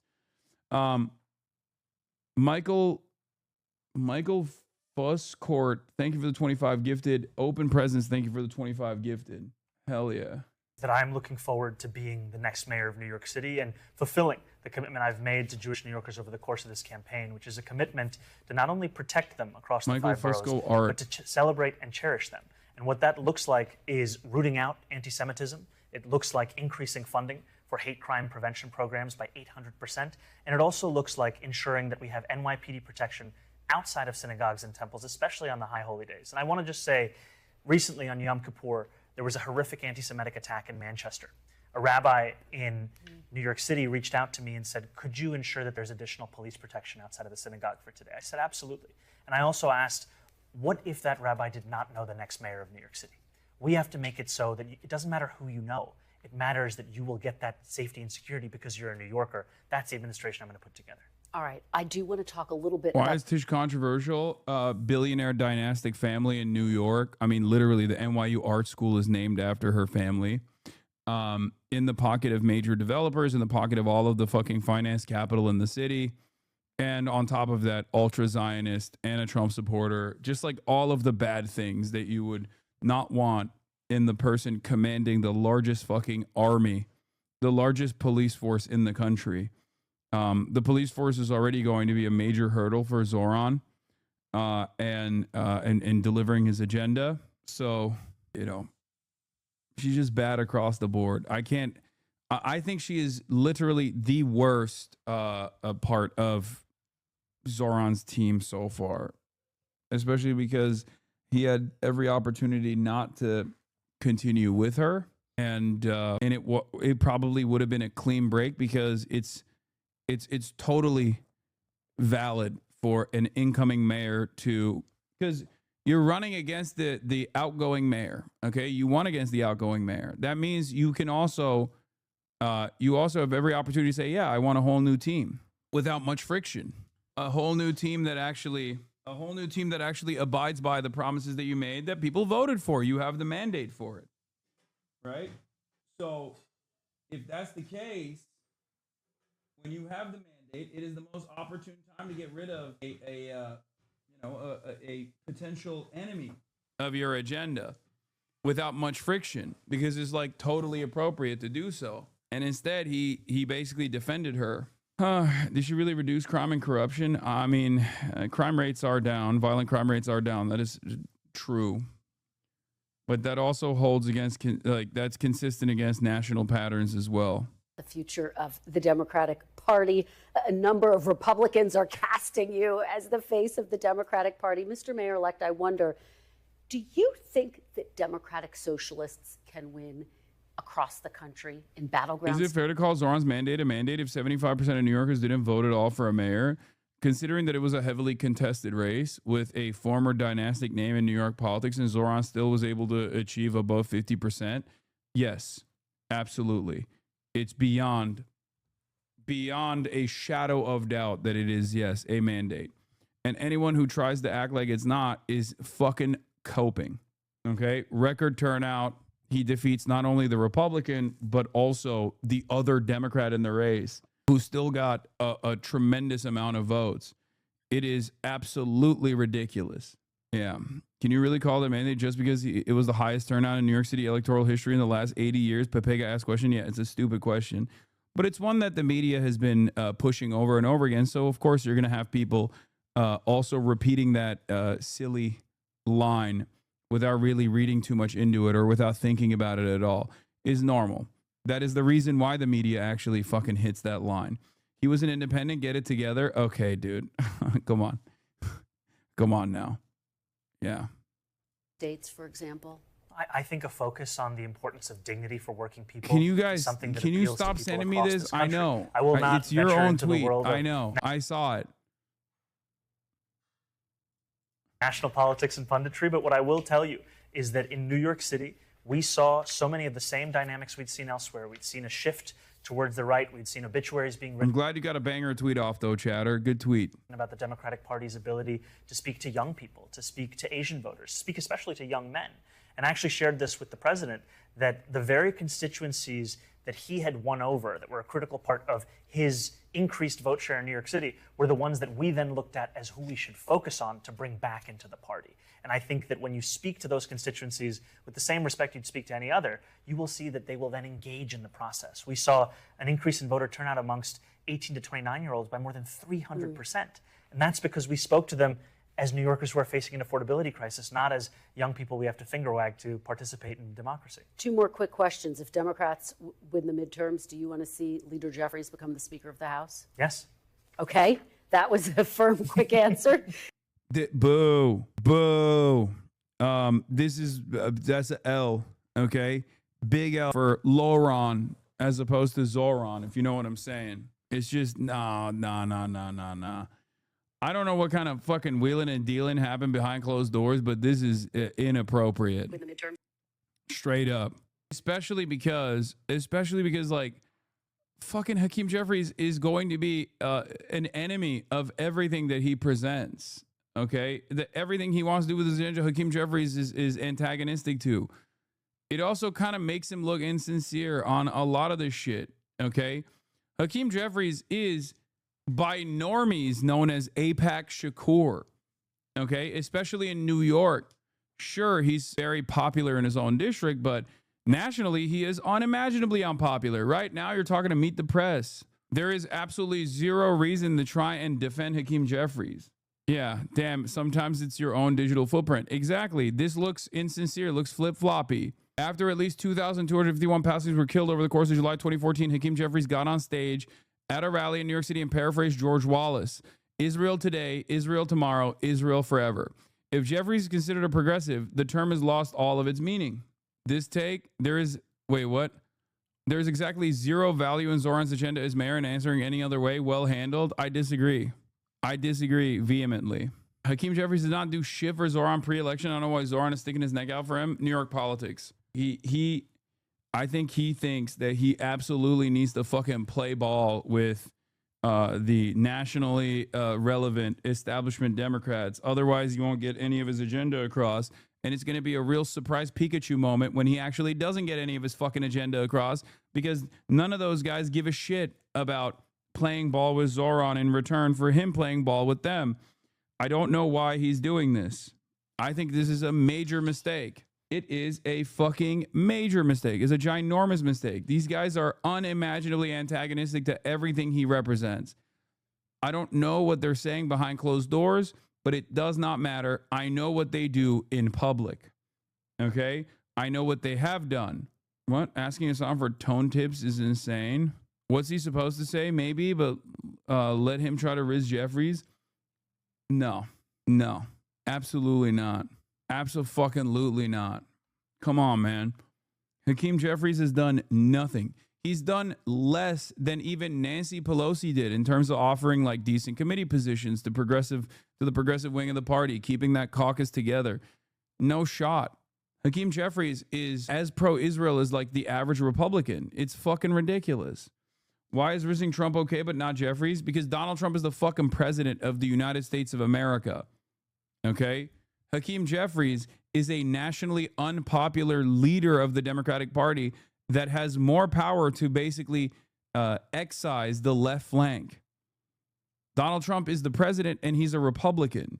Hakeem Jeffries is like internal party politics. So you leave plenty of time for my final answer. Let me go back and give a little more. Look, like, do you think he's endorsing Trump? Do you think he's endorsing Donald Trump as president? Is that what you think he's doing? Because he is endorsing Hakeem Jeffries as Speaker of the House and the minority leader. It's fucking ridiculous. former President Obama called you Someone after said your yes. victory. Yeah, Zoran Mamdani went and spoke to the president, which means that he actually wants Donald Trump to be the next president and the president after. Okay? He tried to actively clear the fucking field for Hakeem Jeffries by undermining and then actively petitioning against Chiose, running against Hakeem Jeffries. I think it's totally ridiculous. And he offered to be a sounding board for you as you take on this role of mayor of New York City. What advice did he give you about? And by the way, straight up, not supporting Chi and then going to the DSA meeting to say that DSA shouldn't support Chiose's campaign is not a good move. And he succeeded in making sure that the DSA, that Chiose could not field DSA's endorsement. As you guys probably saw already, should the citywide electoral working group recommend Chiose for endorsement for Congress in New York 8, got 46% yes votes and 52% no votes. I think that was a major mistake. A lot of the people, I read into this quite a bit. And a lot of the people that obviously could not participate in this voting process were the newcomers into the DSA. And I understand why there is like a system here at play that like the older DSA members obviously hold a lot more weight over where the organization can throw its weight around. This makes sense, right? Having said that, you have a fuck ton of newcomers that are joining the DSA because they like what Zoran did, which was unseat establishment Democrats, and then immediately they're met with, no, you can't unseat this establishment Democrat. Disagreed, she is an opportunist, is what a lot of people are saying. And it's like, oh, well, he doesn't have the same level of bona fides within the DSA structure as Zoran did. Fair, okay? Having said that, the goal here is to still ultimately have progressive, skilled communicators, unseat establishment Democrats that are antagonistic to the DSA. And if you think that the alternative is like Hakeem Jeffries, the alternative of Hakeem Jeffries maintaining his power and continuing to do whatever he has in his capabilities to fucking destroy the left flank, then you're insincere. DSA in 2020, then quitting after a month and only rejoining again after Zoran Mamdani was elected is incredibly sus. Hey! Stop barking. How to lead effectively in these years ahead. You know, one thing I really appreciated about the conversations I've had with the president have been the importance of what it looks like, not only to inspire hope, but to sustain it and then to deliver on it. And time again, that comes back to the city hall that you're putting together. And even right now, we have about 40 odd days of a transition. Transitions are typically a time of pageantry and pomp. We want it to be a time of substance, a time of purpose. And so we ensured that the first day after the election, we announced our 4 incredible co-chairs of our transition, our executive director. And then the week after that, the first deputy mayor, the chief of staff. We're moving much faster than typical because we want January 1st to be a day where we start to deliver, not start to prepare. And I appreciate President Obama's emphasis of what it looks like to prepare in advance so that you can deliver. All right, Mayor-elect Zoran Mamdani, thank you so much for being here. We really appreciate it. Thank you. Real pleasure. We thank you for watching. And remember, stay updated on breaking news and top stories on the NBC News app or watch live on our YouTube channel. Talk to me about how you figured out Trump's language. It seems What the fuck? to me like you use. I asked them why they did so. I can't hear shit. What is happening? Wait, oh, I don't know. Wait. Meanwhile, if you talk about... I can hear that, but I can't hear this. You guys can hear it, but I How you can't. figured out Trump's language. In this video. That's so strange. Single channel, who's the audio pervert now? Yeah, but I have a forced desktop audio monitoring off. Yeah, I have forced mono on mine. Let me see. Get him talking about the issues. Yeah. I still can't hear it. I don't know. I do, yeah. I do see levels, but I That can't are hear it affecting for New York some City. reason. Talk to me Yeah, I for know it was his forced language. mono in the left ear, but it's a forced mono so you can hear all of this. Why do we get so many stream issues in LA but none in China? Okay, I don't know, but I'm gonna skip this one. That's not really an accurate way to describe the dynamics of the DSA effort. The opposition to Xi's candidacy among the voting members was more about strategy than it was about Xi. They have a ton of districts they have to manage running in right now. They're stretching themselves thin, as is without a leader's race. No, I know. I understand that. I'm not oblivious to all of that stuff. I mentioned all of this stuff when covering whether the DSA would endorse Chiose or not. I think it's good to focus on a nationally relevant campaign like this. Do you think she could realistically win that race against Jeffries? I think it would be an exhaustion of limited resources, but as long as there's an opportunity there, I think it would have been the appropriate thing to try. I don't think it would have defeated the leftist momentum as aggressively as people who are running scared thought it would. DSA goals to move New York State. In any case, let's move on. Meanwhile, if you talk about the nuts and bolts here in America... Kirk sends a warning on Mamdani. Oh no, at a time when there is so much Kirkification running wild on the internet, these guys are still bringing up Charlie Kirk as a way to criticize Zoran Mamdani. Uh-oh. Everyone says it's affordability. When you talk about elections, when you talk about things that matter, it's affordability. Not the Epstein files, not all this other stuff on the side. It's affordability. And one thing that the president has in common with the mayor-elect of New York is they both are talking about affordability, and that's their focus. Where they differ is how to make things affordable. One is tax the rich, the other is grow the economy. But I was just amazed how well they got along. In case you missed it, watch. We talked about some things in very strong common, like housing and getting housing built, and food and prices, and the price of oil is coming way down. Anything I do is going to be good for New York. If I can get prices down, it's good for New York. And we've got them from last year. We have, as you know, I've been saying to a lot of people, Walmart said that Thanksgiving this year is exactly 25% less than last year. So that's good for New York, good for everybody. And when we spoke to those voters who voted for President Trump, we heard them speak about cost of living. We focused on that same cost of living, and that's where I am really looking forward. I'm tearing up. I'm delivering sorry. I'm New tearing up. Yorkers I'm tearing up. I'm tearing with up. the president on the affordability agenda. They're clearly concerned about the same issue, of course. Fuck it. This is what we really need to see.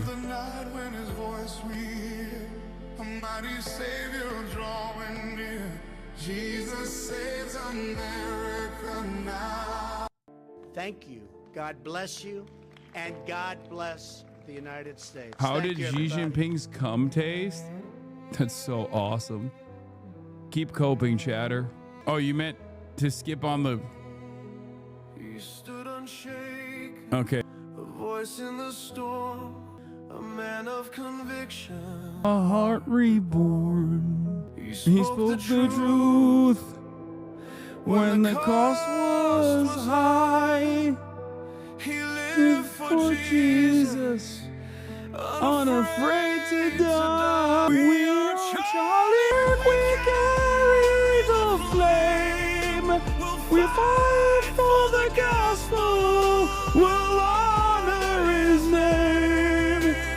We are Charlie Kirk, his courage our own. Together unbroken, we'll make heaven known. What? Oh God, that was not looking like. Gray names think this is real. Literally burn in hell, Hassan. a home built on scripture, on faith without fear. The world tried to silence, but his voice remains. Innocent echoes in Christ, it's a stain. We are Charlie Kirk, we carry the flame. We'll fight for the gospel, we'll honor his name. We are Charlie Kirk, his courage our own. Together unbroken, we'll make heaven known. The battle is raging, the darkness will fall. We rise with the spirit, we answer the call. All right, anyway. My dogs heard this song, and I'm not joking, started praying the Lord's Prayer, R.I.P. Kirk. Yeah, dude, it's fucking awesome. It's fucking awesome. When he says we are Charlie Kirk, I wept. Jesus wept, and so did I, okay? This is the kind of bullshit Turkey would send to Eurovision. America should send this to Eurovision, okay? America should send this to Eurovision. They would win. We crowed? Yep, we crowed.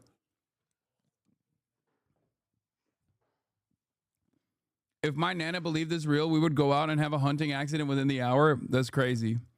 So she could see Charlie Kirk in person in the afterlife. Is that what you're saying? These AI videos of the right are so awesome because it shows how the right wingers perceive themselves, and it's hilarious. I fucking love this shit. I love this shit because it's my favorite kind of meme where I'm like confused on whether or not someone actually sincerely made this. And the answer is yes, by the way.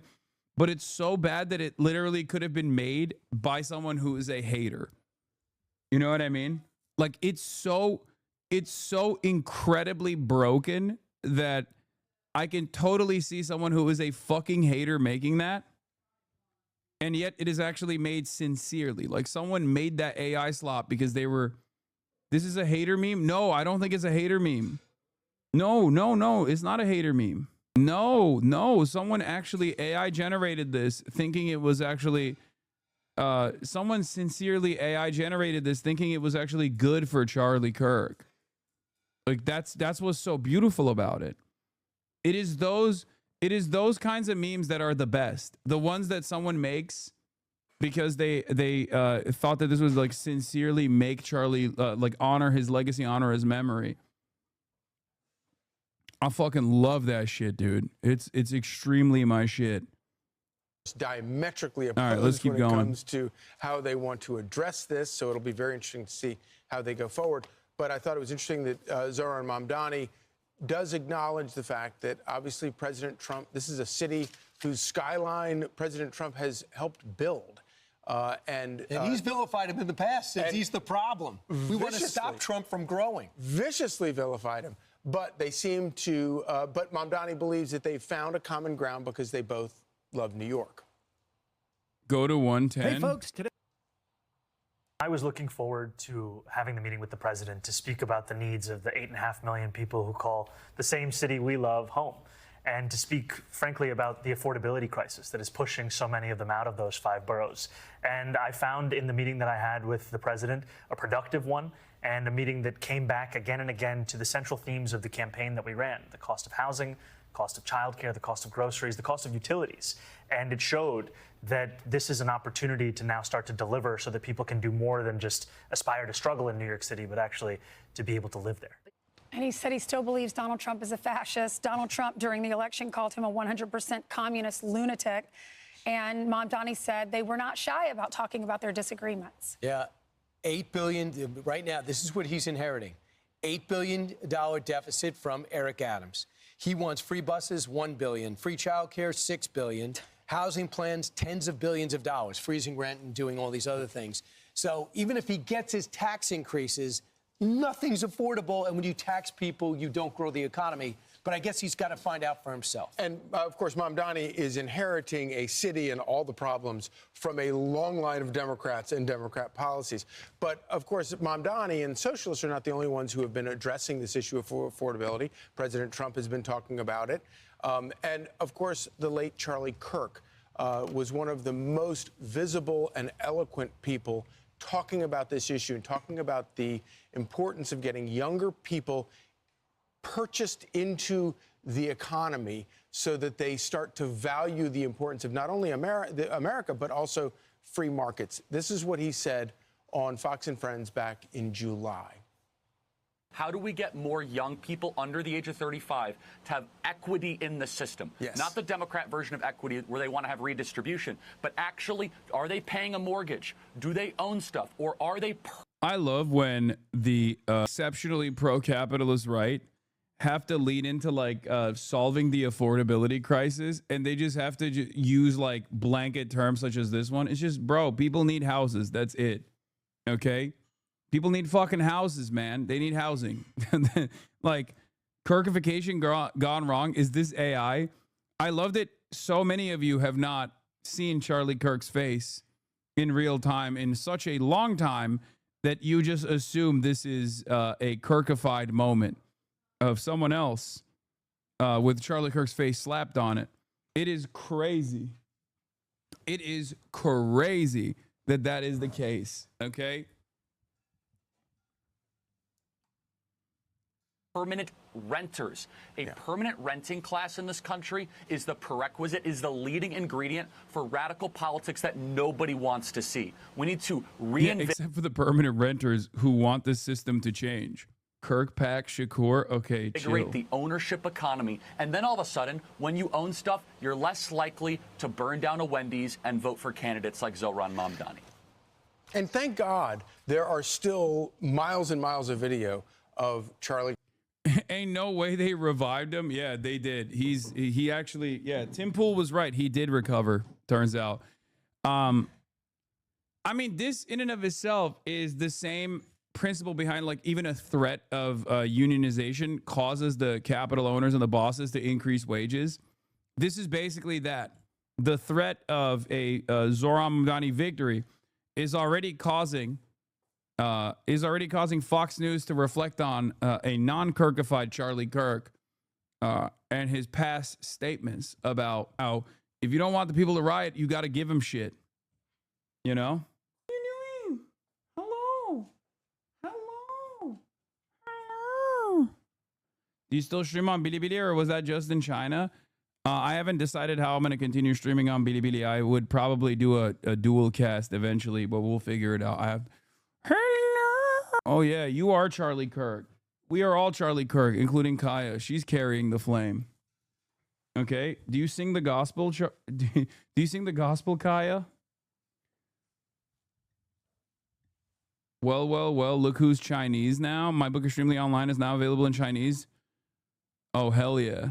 It's the Chinese century, baby. Vibe shift. Trump, New York City, Mamdani's vow to work on affordability. It is a vibe shift.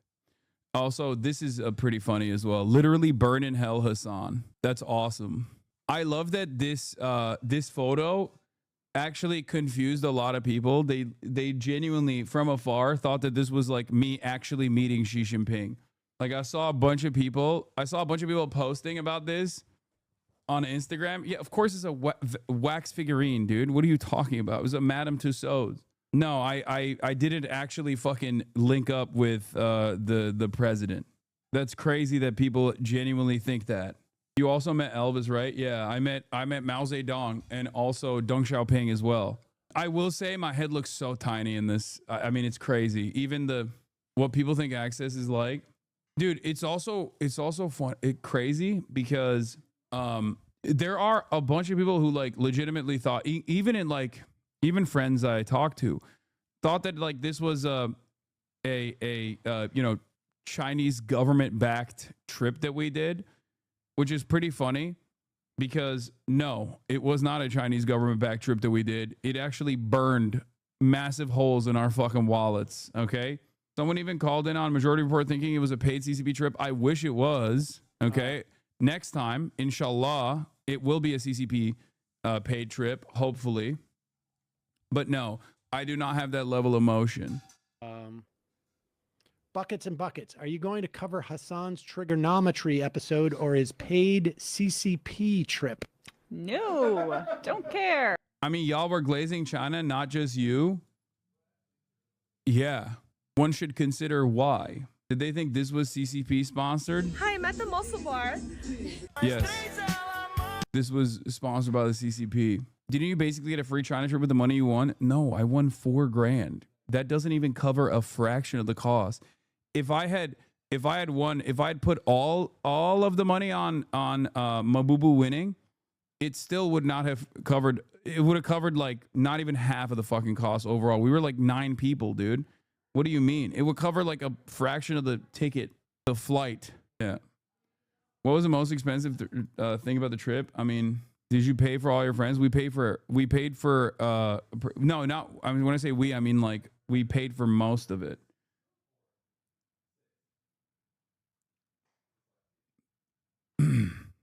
I didn't personally pay for everything. No. Don't answer Pocket Watchers. Thanks. I may check it. I'm curious to see some video from China. Yeah, I'm trying to talk to him about the China trip. I would love to go on a trip like that. But the trigonometry thing, I was not aware that. I was. Yeah, fear and fun, baby. Hassan doesn't understand the poor. Exactly. Anyway, take Unc Haas. Yeah, on my paid trip, on my paid CCP sponsored trip, I'll be taking Unc with me. You could do a China trip for under 4K for 2 peeps. Yeah, show chat Mabubu. Click on his image. Yeah, this is my goat. This is my horse, technically. Not my goat, but this is the horse that won me big. Straight up, literally, fucking put 1,000 Hong Kong dollars on it because I thought, cool name. That's it. All of those dudes running around like looking at horse manure, trying to fucking figure out which horse is gonna win, doing parlays and shit. Turns out all you had to do was just like go off vibes. All you had to do was go off vibes. Mabubu.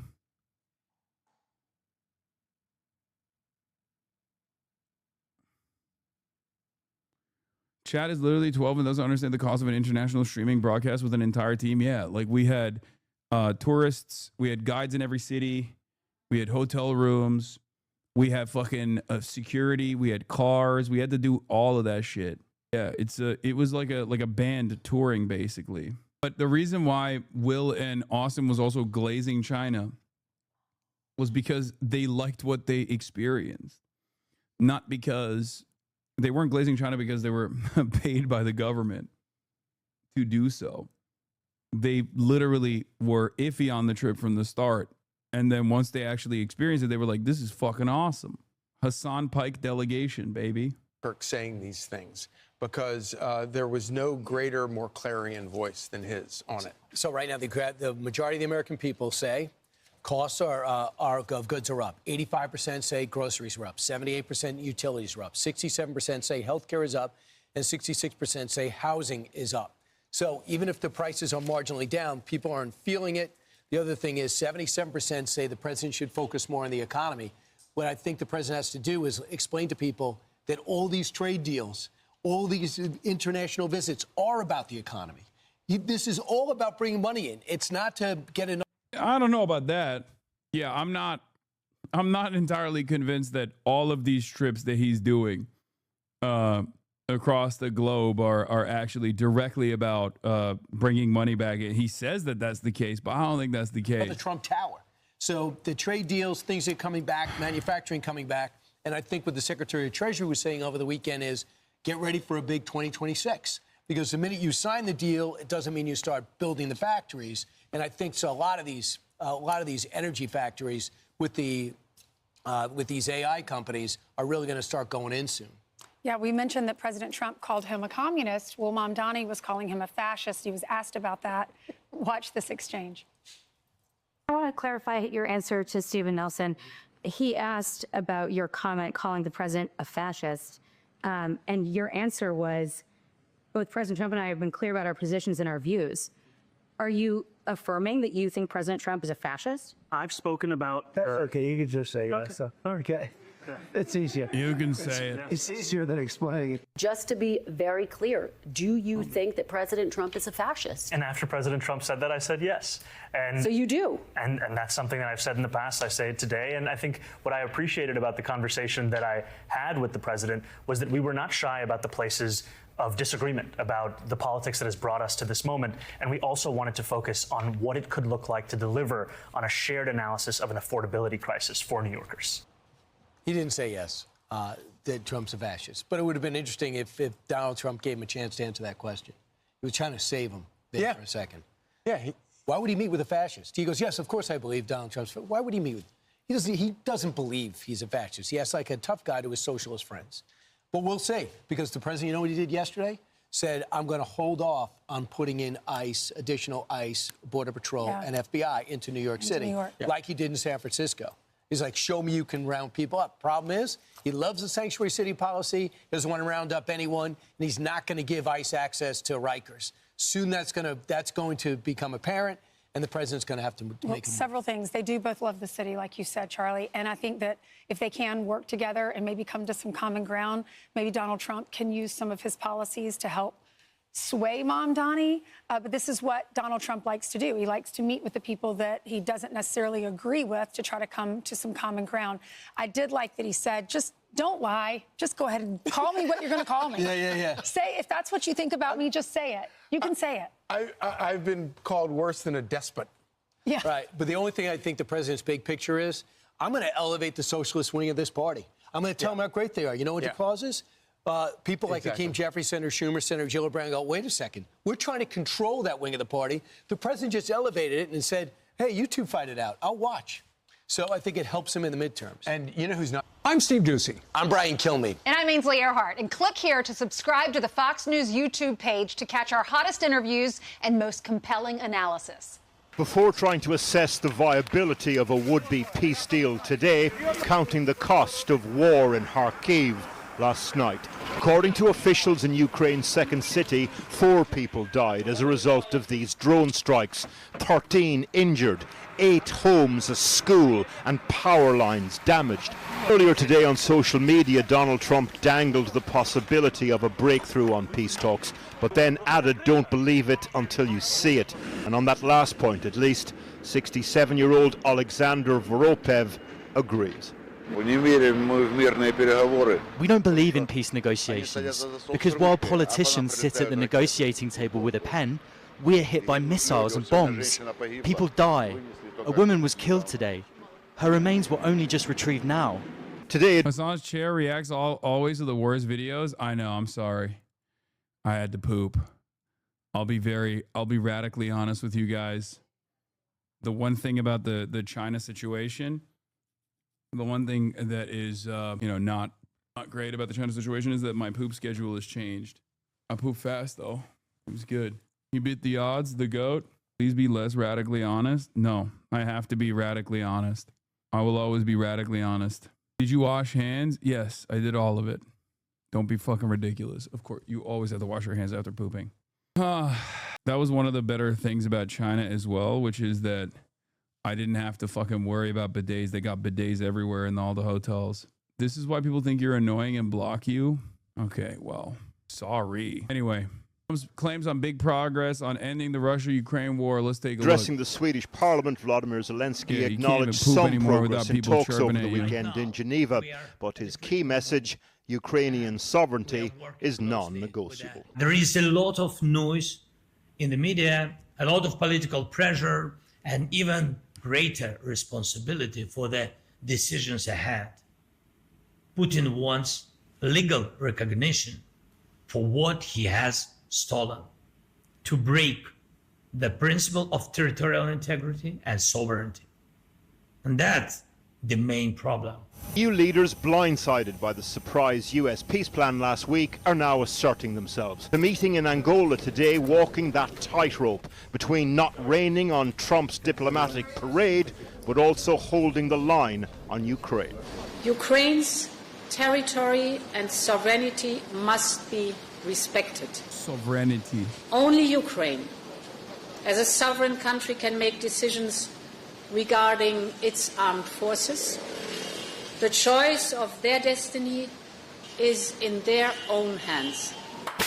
I'll keep it a $1.50. Might is right politics, baby. This is all it is. Might is right politics is what it is, and it turns out that America has much less motion on the global stage because this peace deal is anything but, okay? It's anything but. Let's be real. But also, as Trump would put it, he does not hold the cards. There is no holding of the cards on the American front at this point. Like he has been pushing for Ukraine to capitulate to all of the demands being made by the Russian side here. And I don't even know how you deal with it. I don't even know how you come to a conclusion here. America has motion. They just don't want to use it to help Ukraine. I don't think America has that kind of motion. Beyond the maximalist position, which would be, threatening nuclear holocaust, mutually assured destruction, what motion do they fucking have? They just don't, I don't know. Here's an assessment. If true, the U.S. Former Secretary Marco Rubio is Secretary of State and National Security Advisor. He is now in Geneva with the U.S. Army Secretary negotiating with the Ukrainians on what is largely being seen as a document that halts the fighting in Ukraine, giving Russia concessions like control over Ukrainian territory that the Russian military does not yet control, and barring Ukraine from future membership in NATO. The second part of this was already a non-starter. It was already a given. But the first part of this is fucking crazy. Okay? Remember when I said that Vladimir Putin had maximalist goals for Ukraine that I think are far-fetched and insane? One of them was complete disarmament of the Ukrainian national forces. And the other was territorial acquisition of territories that Vladimir Putin had not militarily taken over. The very fact that they're doing the territorial acquisition for areas that the Russian military hasn't even taken is crazy. It is a complete defeat. It's waving the white flag for the United States of America, basically saying we don't have any kind of capacity here. And it will most likely turn into an insurgency battle for the most part. It'll be like espionage. It'll be an insurgency battle. It'll be areas where Russian troops are positioned. Ukrainians will try to fight back in secret, drone warfare, things of that nature. It'll be guerrilla warfare for the most part, making it absolutely impossible to maintain control over. But I just don't, on the one hand, I think it's ridiculous to force Ukraine's hand to concede. On the other hand, I don't know if there's any other option here. A lot of people, I think, look to the situation and say, no, Ukraine should still keep fighting. They should keep fighting. They should keep fighting. But if the problem has been the lack of manpower on the Ukrainian side, then how could they do it? How could they do that? These talks in Geneva are taking place on the eve of what appears to be a massive U.S. effort to remove Maduro from oil-rich Venezuela, a Russian ally in the U.S. sphere of influence. Rubio leading talks after denying to U.S. senators that the Ukraine plan was a U.S. plan, implying it was a Russian plan, and then denying he said so in a tweet today while in Geneva. This as reports of diplomats leaving Caracas, flights being canceled due to the massive U.S. military buildup off of Venezuela's shores, and plans for the USA to begin CIA-led covert ops and alleged plans to drop flyers demanding Maduro step down. In other words, regime change that Rubio has long advocated for. The Ukraine deal appears to be linked to the looming U.S. actions in Venezuela based on timing and public recording. I like that we're just, after years and years of Ukrainians being fucking slaughtered, we just tell Ukraine to suck it the fuck up, and we basically offer territories of Ukraine as a gift to Russia so that Marco Rubio can go and invade Venezuela militarily. It is fucking insane. We're hot swapping wars now. I mean, one could say that we already did that kind of. The thing is, the leftists in Ukraine are not giving up the fight. They've stated many times recently that they will die fighting with or without support from the West. And I don't think the ultranationalists will surrender to. Partisans will rise up and it will never end. Yeah, I think that the next stage of Ukrainian resistance will look more like an insurgency rather than state-sanctioned defense from the standing military. Why can't America just send more weapons to Ukraine, F-35s, Tomahawks, and other missiles? Russia won't dare bomb America. China holds all the cards. If America had a good relationship with China, they could make Russia withdraw everything. I mean, this is what I've been saying from the start, is that there is a senior partner in this coalition on the Russian side. Obviously, these are two different countries, but having said that, it would certainly... Hassan's so wrong about this war. Ukraine should keep fighting. Ukraine has the manpower since they are on defense. They don't have the manpower for offensives. They can still attrition the Russian forces. Hassan doesn't even follow this war. Russians are getting slaughtered at 5 times the rate, if not more. Hassan's so wrong about this war. Why? Ukraine is going to be leading military drone dealers in the world after this war. Great, man. Are you a fucking weapons contractor? What the hell's going on? What the fuck is going on here? Okay, go join then. Go defend Ukraine. What are you talking about? Why aren't you signing up to defend Ukraine? I don't understand. No, they have 18-year-olds that they should send to the fucking front lines, you know? What do you mean? No, but Ukraine has value? Dude, this isn't like a game of grand strategy. This is real human beings that we're talking about. This is the next generation. This is the future of Ukraine. What the fuck? Like, this is a calculation that the Ukrainian government has to make. Do we even want to have do we even want to have a future for this country, or do we try to defend it to the very end with no with no guarantee that it will actually work? What makes you think a long insurgency would lead to any less lives lost than continuing the traditional conflict? Great question. I think that ultimately there's a difference between those who are willing to fight back and try to disrupt Russian occupation that will be recognized by the Western world by force, rather than kidnapping people in Lviv and Kiev and like forcibly sending them with relatively little training to the front lines to just die.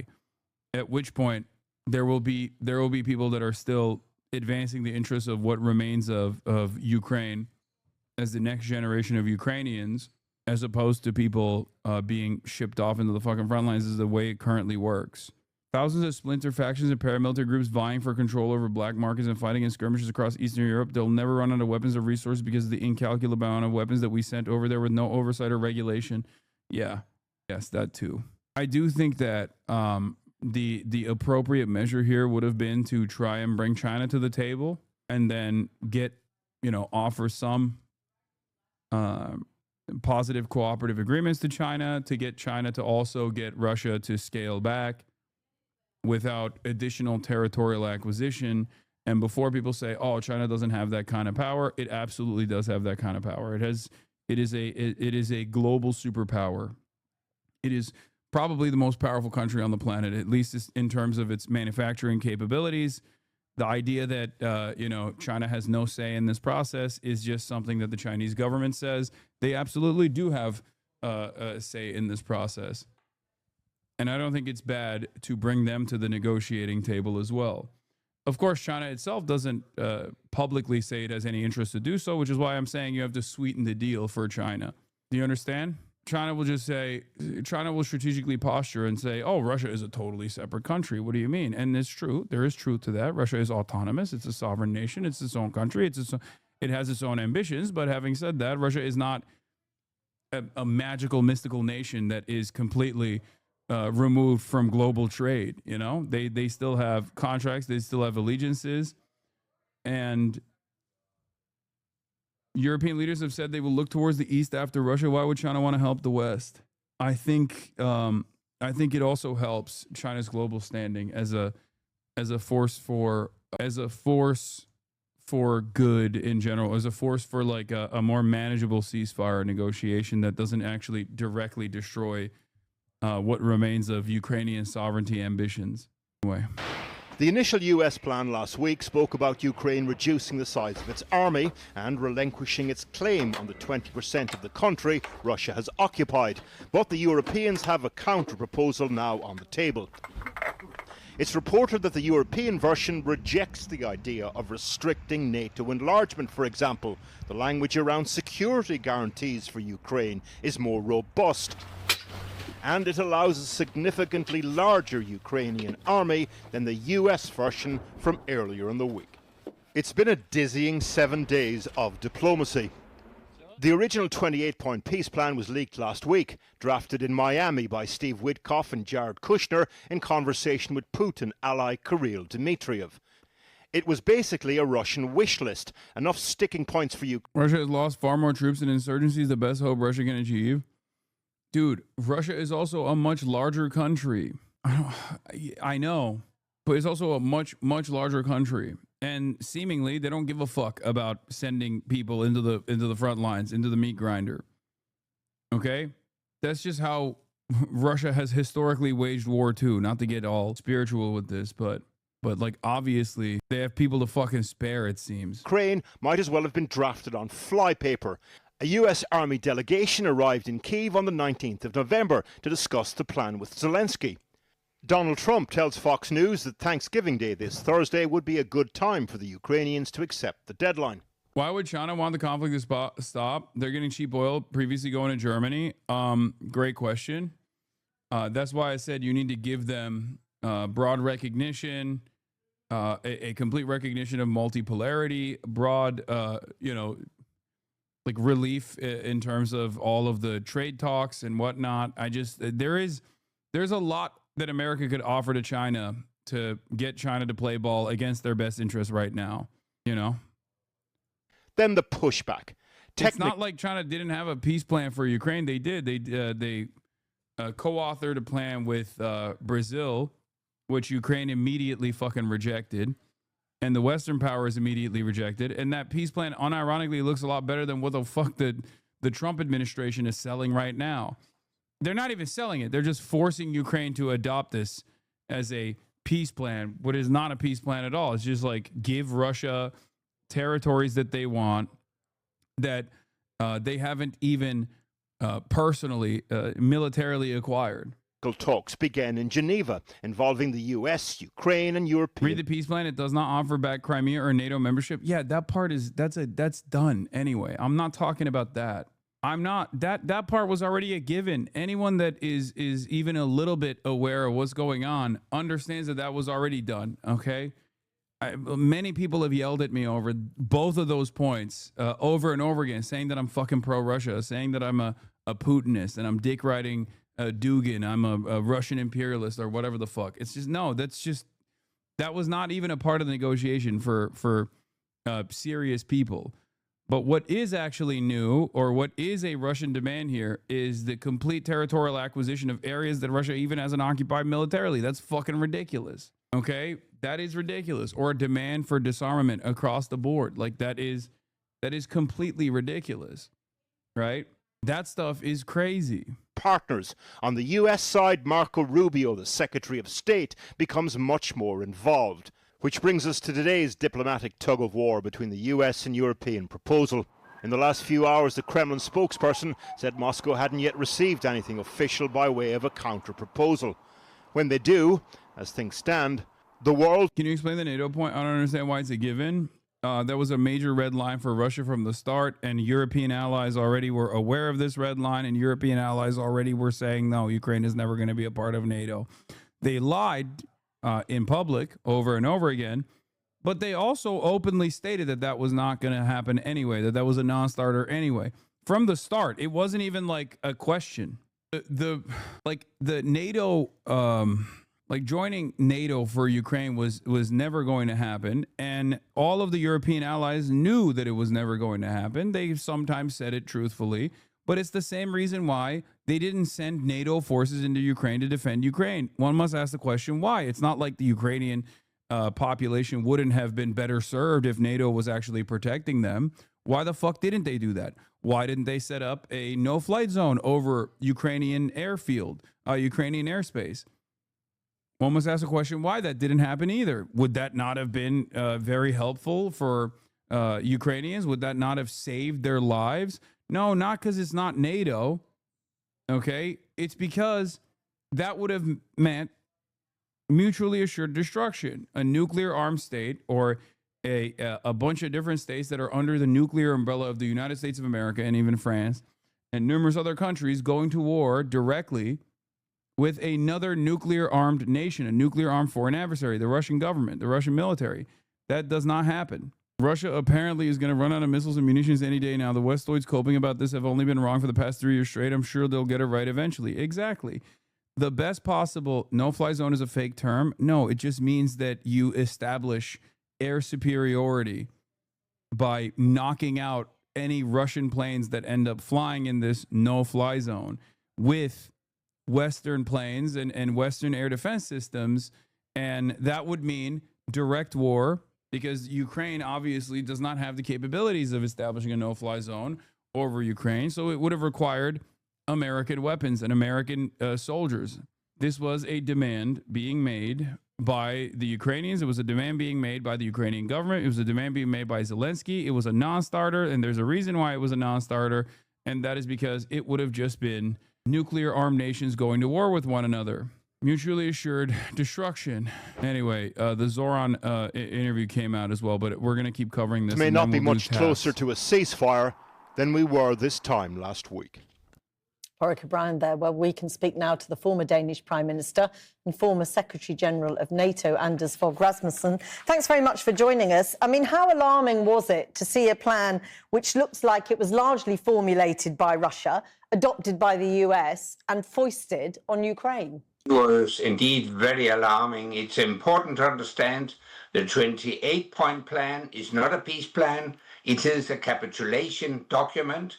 It is a blueprint for Trump defeat and Putin win, and that's why it has to be changed fundamentally. And who must be the architect of that change? Because you said recently that Europe must stop being a commentator and become an actor. At what point does Europe have to accept that Trump keeps circling back to Moscow's demands and really assert themselves? I think it's high time that Europe takes the initiative and do not be preoccupied by the thinking in the White House. Europe must step forward robustly. And it's so funny. Basically, every Dan Hastings guy, yeah. It is funny that they're like, Europe must take the initiative, not against the United States of America in like setting up better trade negotiations with like another global superpower, China, but instead take the initiative and outflank the United States of America without the manufacturing capabilities of defending Ukraine, without the manpower that they will send to Ukraine, and without the without the manufacturing capabilities of sending a steady flow of arms shipments to Ukraine. Because without the United States of America, as Keir Starmer also personally pointed out, they got nothing here. Okay, what are they going to do? Get Turkey to fucking join in? Like, it's just, I am in agreement that Europe should act out its own sovereign desires. It's just crazy that European liberals only want to fake posture against Russia. That's the only time where they want to like cut away from the United States of America, you know? Not not for any other reason. Just that. Okay, good luck. Well, it doesn't seem like things are heading in a direction where you're moving away from American sovereignty anyway, considering that Donald Trump demanded 5% of your GDP to be spent on procuring weapons, mostly from the United States of America. And you guys all said, yes, sir. Please, sir. I will do anything you want me to do. I will cut all of the social safety nets that are already withering away in our social democracies, or what remains of our social democracies. And we will do that for you, Mr. President. We love you. You know, fucking awesome. Play hard power politics, which means give robust security guarantees to Ukraine, backed up by troop presence in Ukraine. And secondly, unlock frozen Russian assets for Ukraine. But that troop presence that you talk about in Ukraine, how does that work? Well, European troop presence in Ukraine should not be on the front line. The front line will still be the Ukrainian army. But behind the lines, Europe could and should deploy troops to defend population centers, civilian infrastructure, etc. Oh, okay. Advisors. We've seen that. We've seen that play out before. Yeah, send in military advisors. They die in Russian hands. And then they're like, oh, well, they killed our brave men and women. We have to go into war now. So ultimately, it's just what? 2 steps. It's just 2 extra steps to global nuclear holocaust. Got it. My estimate would be that we would need 20,000 European troops. We could start with a smaller figure, but end goal should be 20,000. In addition to that, we will need 150 combat aircraft, and we should establish an air shield to protect these cities. Also, I'm going to be so real. I don't think there is any appetite to do that in Europe.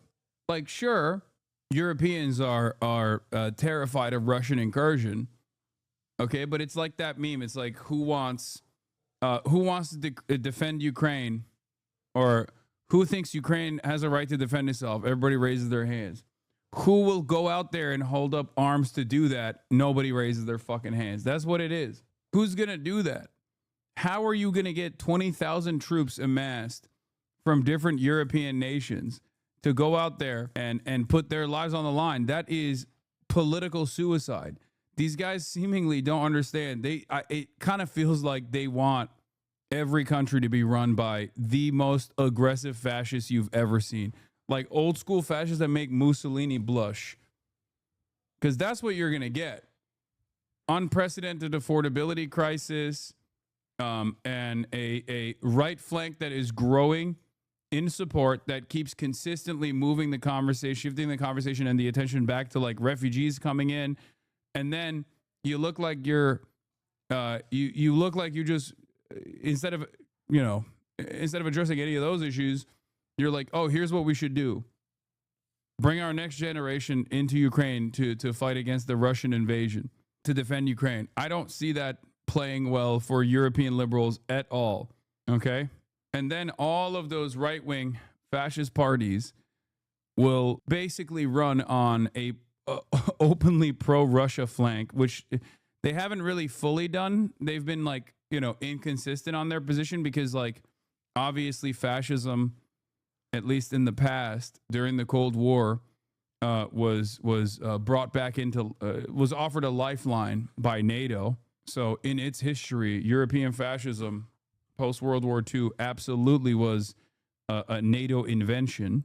Having said that, this time it could be different, at least in order to gain power in Ukraine. But can this be done without some form of help or backing from the US? Would Europe have enough troops to do that? We do have. Ex-leader of Reform UK and Wales sentenced to 10.5 years for taking pro-Russia bribes. Yep. Wait, you can go to jail for that? What happens in America? They make you president, dude. Are you fucking kidding me? In America, you're Tim Pool. You get to be in the press pool in the White House. That's crazy. That is fucking crazy. But not Israel? Oh, of course not. As a matter of fact, if you don't take bribes from Israel, they won't let you get a crumb of power in this goddamn country. You have to fight for your fucking life. Enough assets to do that. But obviously, the deterrent effect would be much stronger if the US would back up such a European reassurance force by intelligence sharing, space surveillance, aircraft, transport, etc. So that would clearly be the goal, to get. Yeah, they put you in jail if you don't take bribes from Israel in America. Well, I guess in the UK too. American backup. But my point would be that even in the case that the US will not step up, the Europeans must do so. I mean, given the original peace plan so clearly reflecting Russian demands, are any US security guarantees worth anything? Yes, but only if they are backed up by a concrete troop presence. The fact is that Putin doesn't care about paper guarantees. It's only guarantees backed up by a concrete military presence that he will respect. So time has come for Europe to change statements to soldiers.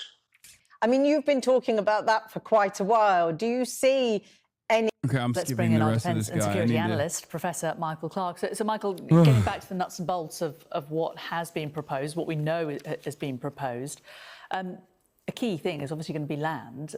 What do we know about what has been suggested to Ukraine that they should give up and what their feelings are about that? Well, we're back to the old routine that the Ukrainians have said they will not withdraw from the whole of the Donbass, and they've been holding their fortress cities. So, you know, when we think about that area of the Donbass, which is that area of about 25% of Donetsk, which the Ukrainians still hold, and their fortress cities are these big cities from north to south: Slavyansk, Kramatorsk, Druskivka, Kostiantynivka, and then to the south or west of Kostiantynivka, there's Dobropilia, and then Pokrovsk, which the Russians have probably now got, not absolutely completely, but it's cost them a year and 100,000 casualties to take Pokrovsk, which is about the size of Tunbridge Wells. It's not exactly a major city.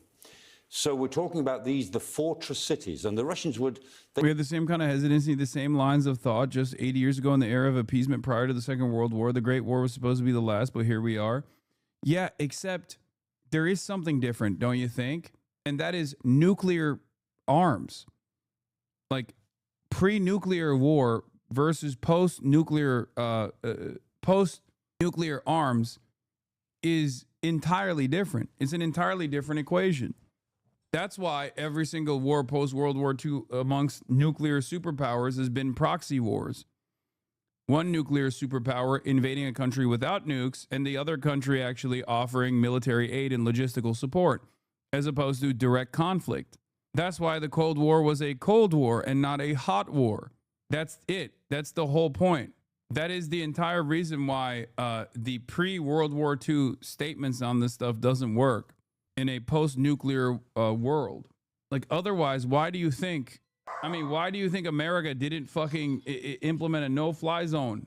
Why do you think America didn't implement a no-fly zone over Ukraine? Just for fun? Because they wanted to see fucking Ukrainians slaughtered? You know? Yeah, it's Farley. Noah Coleman's in the building. Noah, post-nuke clarity. What's good, King? How are you doing? Good. Yeah. Here, if you wanna rip Bogues from the Chinese century, from the Chinese century of prosperity, you can. Yeah, you want to pull a chair? Okay. That's all good. Yeah, secret guest, baby. Noah, you get to watch the Tafts episode with Zoran. While they are focused on Ukraine, scientists warn that there's a 99% chance a tsunami will hit Europe before 2050 and nobody talk about it. You can look it up. Wait, what? A tsunami? A tsunami will hit what? How many red books did you get from China? So many. I'm going to show all of it. I'm going to show all my Chinese gear to Noah. I'm going to share it with him. They can't take those cities. They're trying to get in behind them. And the point is, if those cities were given to them, which is the proposal, then they would be able to move westwards pretty easily at some future time towards Dnipro, to the west of the Dnieper, to the east of the Dnieper River altogether, and into Zaporizhia. So those fortress cities are really important to the Ukrainians. Now, what's being said is that, okay, well, the Ukrainians will withdraw from those cities. The territory will be regarded as Russian, but it will be a demilitarized zone, as if, having been given the territory de facto, the Russians would then not militarize it in any way. Well, who believes that? You know, hands up all those who believes that the Russians would keep their military out of it, even if they didn't wear uniforms. So the Ukrainians will never agree to that, or at least Zelensky will never agree to it, and he probably wouldn't last politically if he did. So that's the biggest problem on the ground. We've been talking about that now since the beginning of the year, since Trump became president again, that somehow the Ukrainians have got to give up territory that they still defend and that the Russians have not been able to take. And the other sticking point, of course, is troop numbers. Russia would obviously like Ukraine to have pretty much no troops whatsoever. What are the different figures and what do they mean for Ukraine? Yeah, well, there are three figures, really. I mean, one, originally, the Russians said that... Can't help but notice parallels with Gaza and how none of this is discussed by Western media. Yes, it's fucking celebrated. The Israeli genocide of Palestinians is basically fucking celebrated, as opposed to what Russia is doing in Ukraine. And all of these deals by European leadership are seen as non-starters for good reason, by the way. I don't even disagree with like the Ukrainian sovereignty argument. And yet, no such considerations took place for Palestinians at all. Give Ukraine their nukes back. Russia took back Crimea by force, and the U.S. is about to ghost them for very little direct support given our earlier security guarantee. Maybe nuclear armed Ukraine stops the Russian advances. Yeah, I don't think that's happening either. I'm going to be honest. I'm going to keep it $1.50, you know? Yeah. Ukrainian forces will be restricted to about 70 or 80,000 troops, which is nothing in terms of the size of Ukraine. Then in this proposal, the original 28 points, they were talking about 600,000 troops. The counter-proposal says 800,000 troops. Welcome. What's up? Noah Colwyn. How's it going?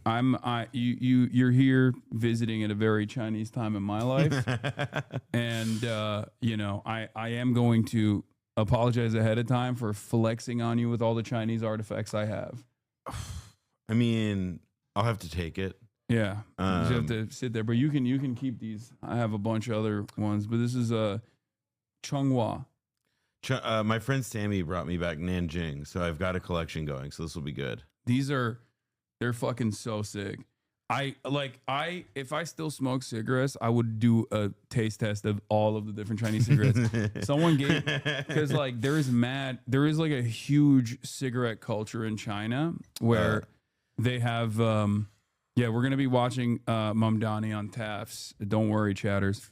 But there's a huge cigarette culture in China where like they straight up know like what cigarettes Mao Zedong used to enjoy when he was younger, what cigarettes he used to enjoy later in his life. Someone actually gave me a pack, and they said that this was the pack that Xi Jinping chose to smoke when he was learning Mao Zedong thought. Like there is like different eras of you know, Chinese government officials and the types of cigarettes that they chose to smoke. I don't know if it's, you know, like I'm not pro-cancer and this not pro-tobacco in that sense, but obviously as somebody who is part of the anti-cancer community, yeah, I also wrestle with like the incredible and powerful swag that comes with both like, you know, like just how cool it looked and knowing that there's like lore. Yeah, evidently. There's like cigarette lore. It's crazy. Bro, I'm so fucking jelly. Let me rip one of them cigs, bro. No. None of you should be ripping cigs. Absolutely not. I condemn cancer. Okay? I condemn a brave take, I know, but I condemn cancer. Lung cancer specifically. Anyway, all right, so Adam Friedland finally doing his very best to destroy the allegations. You know, I will say though, it's, you know, I know Adam did this. He got Zoran on and everything, but like, you know, like just like I don't know, like 3 days ago, right after he was calling me and saying like, Noah, listen, you know, like I actually don't know if I support Zoran. Yeah, like, I'm not sure. I think I might be. Make no mistake. This is gonna be a hit piece. I'm just saying, you know, Adam's not really like, I'm not even sure he's like a leftist. No, he's 100% in the tank for the Cuomo still, and I think this is like to tarnish Zoran's reputation. Or actually, Adam is a centrist, and he is celebrating Zoran Mamdani's pivot. He loved that Zoran Mamdani was like, I endorse Hakeem Jeffries unconditionally, and Adam was like, that's my kind of reasonable politics, I think. You know, yeah, the Bill Maher of our generation, Mr. Apolitical, at the Adam Friedland show. He secured the coveted Zoran interview suspiciously after he won. Not before. Interesting. And I mean, I'll be honest, I think that like, you know, it took like the sequence of events, right? Is that like Zoran won the election. So like democratic socialism, in spite of the efforts of Hakeem Jeffries and Congress to say that it's bad, people like it. And Adam, who, you know, is very hip to when stuff is trending, he understood what he had to do. He saw the writing on the wall. Yeah. I think that's the sequence of events. He's just following the pack. Yeah. What is it like? He definitely wasn't desperate to get him on the board. You go to the White House, right? You take a selfie on a plane. Yeah. No caption. That is like Drake vibes a little bit. Hit the emoji though. You hit the emoji. You know where I What do you was think going. about the plane? What do you think? Like, what's the game plan there? Honestly, I knocked out on the plane. I mean, you looked a little bit like. That was the joke on the internet. You look a little bit like you took you hit nothing. You can say it. You look a little bit like you hit the edible before the flight. Why would you know say it was that? 30 minutes. I'm Why sorry, would you say Mr. May. that? I Why don't. would you say that It's to like, me? I don't know. See, this is what I mean. He's already trying to tarnish his reputation. Trying to call the mayor-elect a drug addict. Yeah, I see that. A I see user that, of and I illegal don't like chemicals, and I'm just tired of the hit pieces. Yeah. Tired of dishonest media. We're skipping this. Friedland. Because this is such a very Friedland. special episode of the Adam Friedland Show. I'm Adam Friedland. Because this is such a special episode, we've decided to release this episode to the public 2 days early.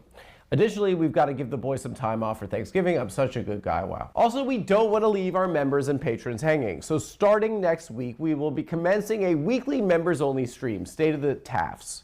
Is that what the name is? Sure. Okay, it's called State of the TAFs, where we will be taking, but it's the Adam Friedland Show, so State of the TAFs. State of TAFs.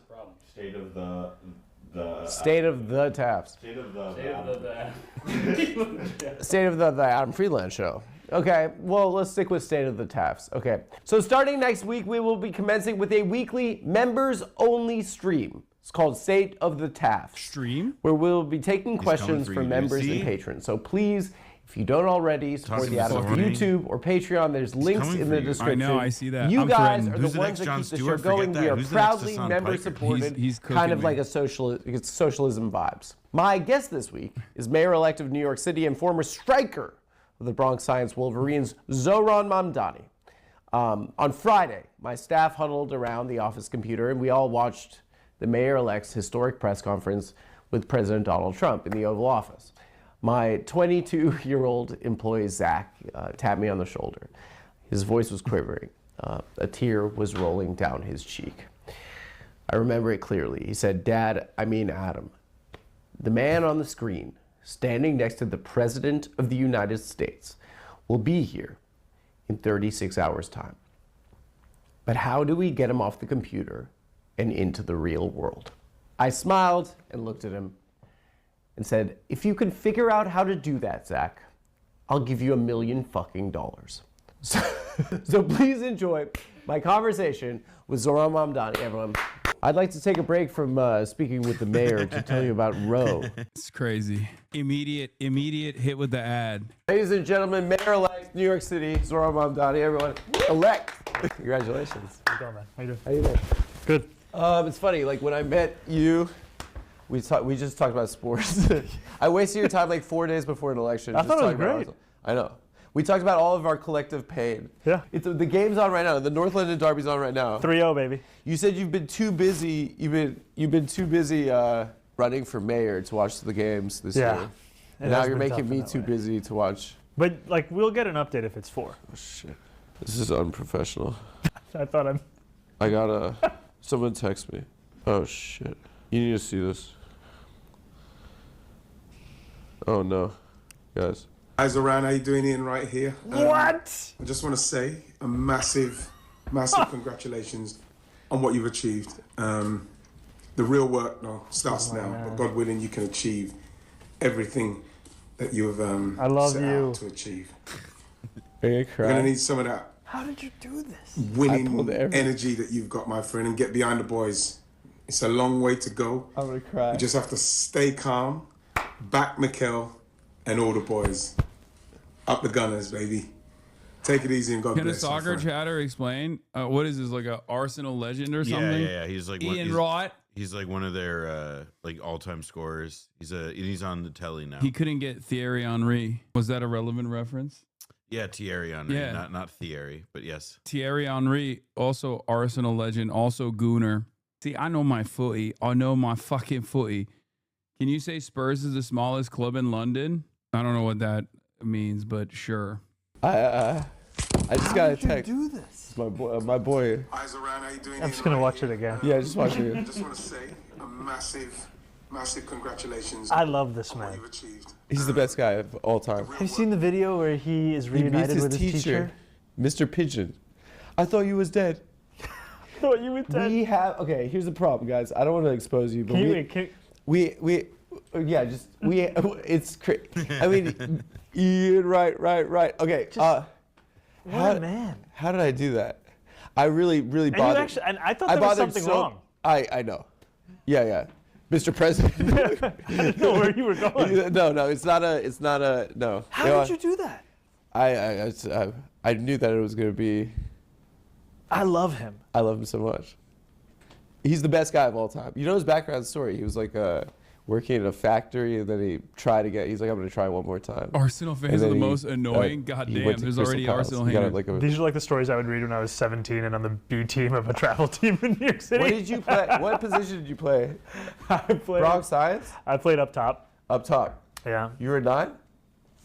I think I was 23. Okay, but you were a striker. Yes. It had no relation to the number on the back of my jersey. We have like a lot of our brain is occupied by the most useless information related to this soccer. Every day I wake up, I think about Sebastian Squillaci.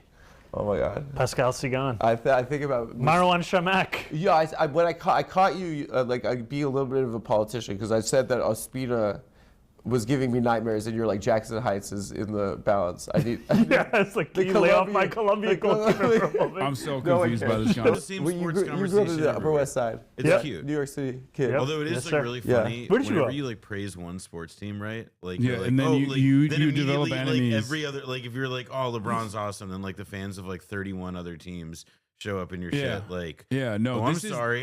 Did you mean LeBitch? Yeah, like, this oof. is more polarizing than being like an open socialist, I think, running for office.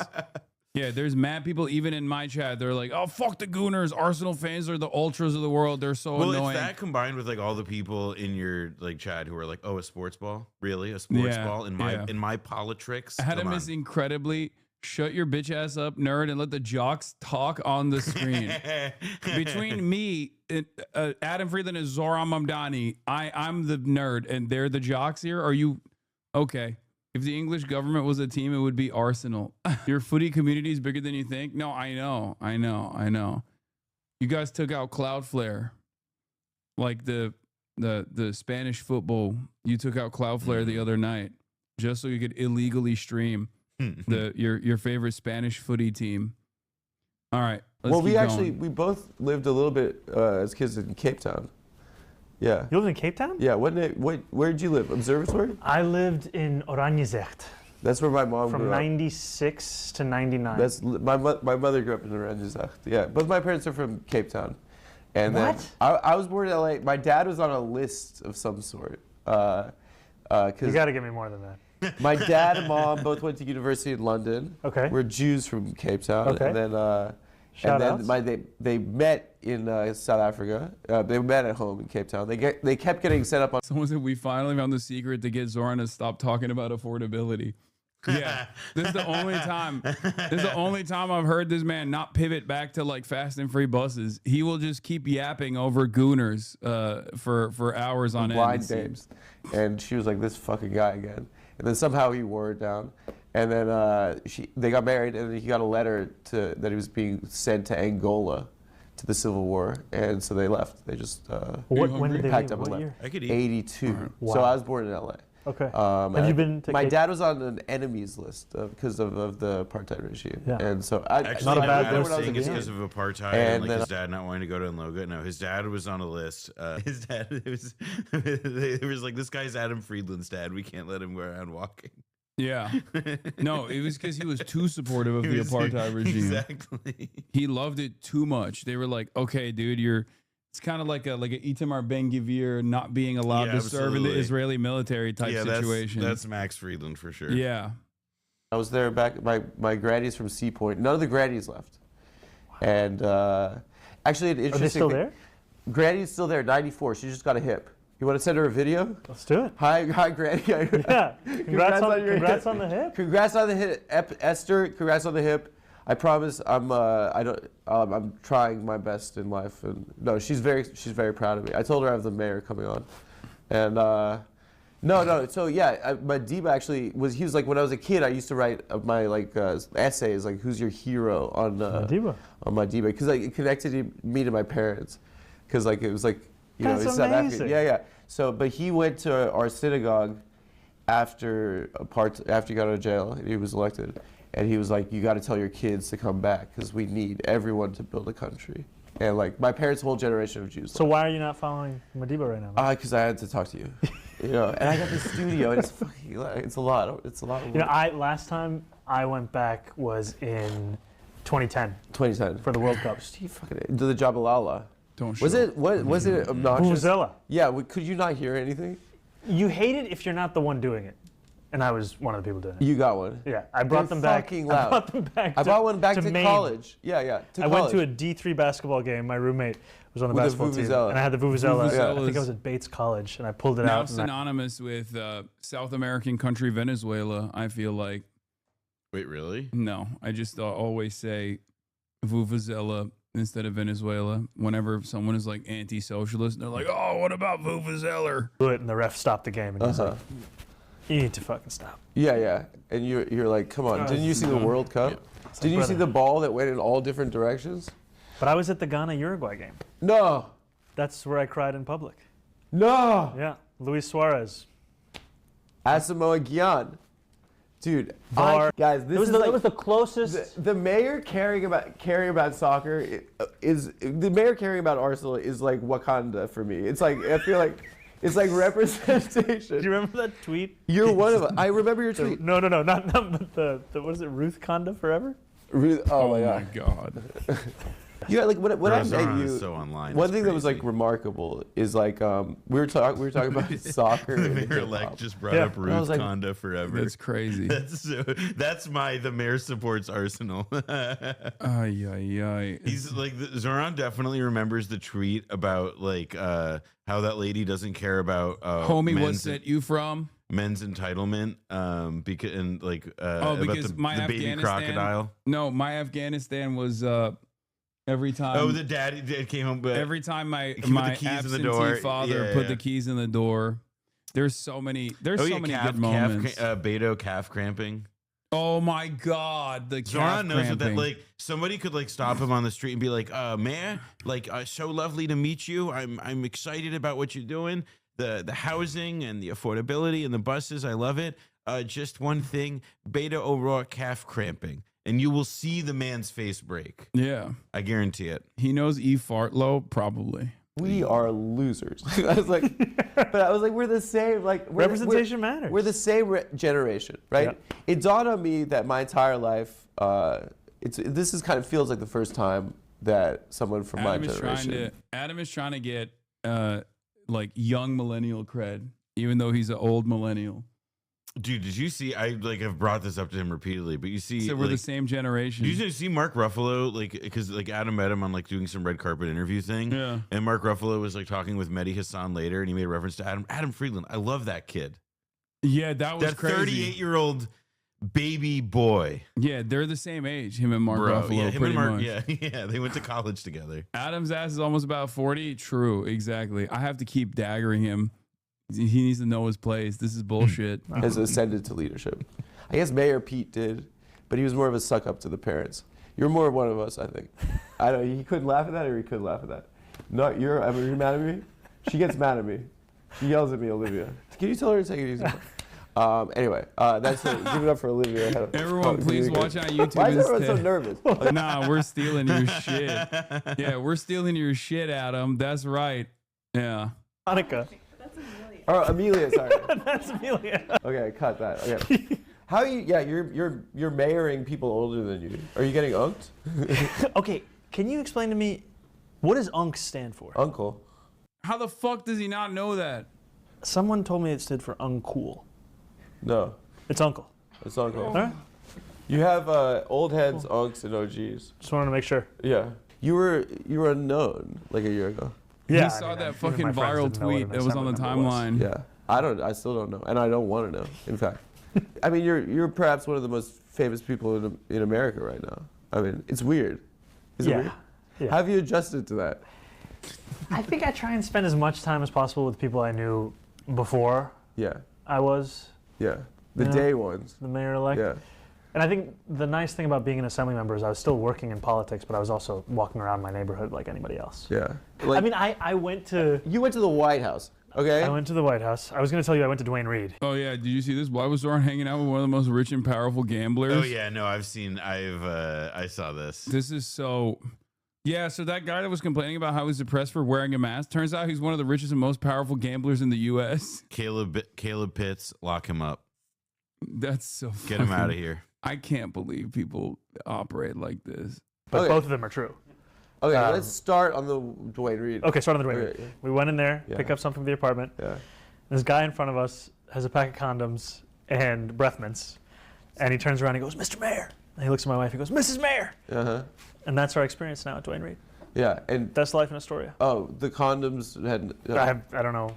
He was like, Mr. Mayor, I'm about to lose my virginity. Yeah. He left it. I would like you to know.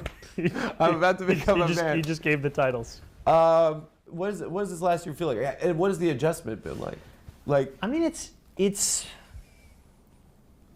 To be honest with you, I haven't spent all that much time reflecting on it. You should, because it's so go. You should just work a lot.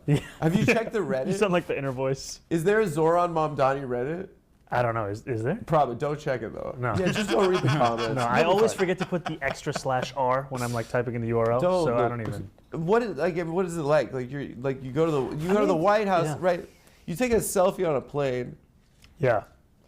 No caption. That is like Drake vibes a little bit. Hit the emoji though. You hit the emoji. Come on. You know what where are I you was thinking on the going. plane? What are you thinking? Like you think like what's the game plan there? Honestly, I knocked out on the plane. You slept. It's a 30-minute flight. I mean, you looked a little bit like. That was the joke on the internet. I don't know if I can make these jokes.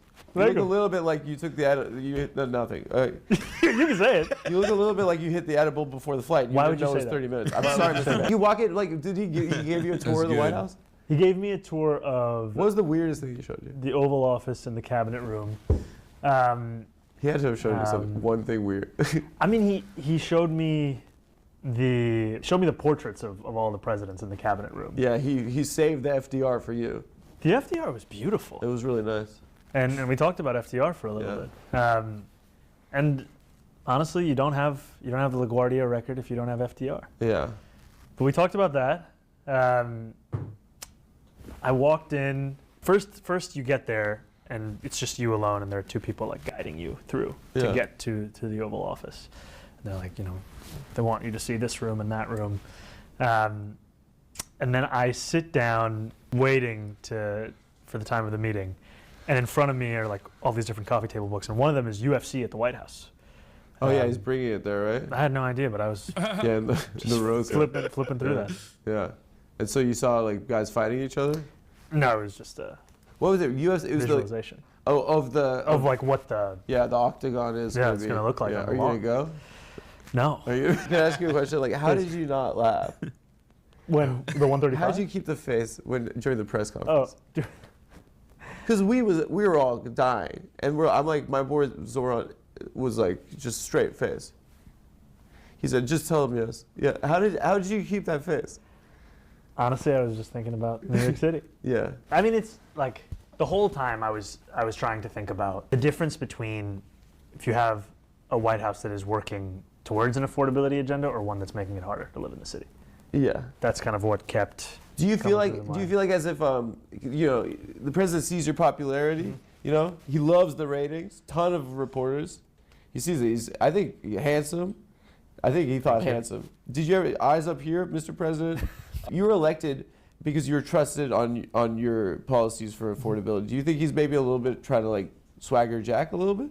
Oh yeah. I actually think there are a lot of places of disagreement with the president. I think one of the things that was remarkable to me is I told him that our campaign started on October 23rd of last year, but the moment when some people started paying attention was after he won the presidency. We did the video on Fordham Road, Hillside Avenue. Yeah. We talked to Trump voters and we asked them why they voted for him. And it just went back to cost of living and it went back to cheaper groceries. Yeah. Okay, the first 17 minutes was like real, and now he's back to politician mode. Immediately, he just like locked in. I mean, Adam asked the question, like he like immediately brought it to the White House. Yeah. And did ask him. Now he's just hitting this is the same response he gave on MSNBC basically. And that was a lot of our campaign.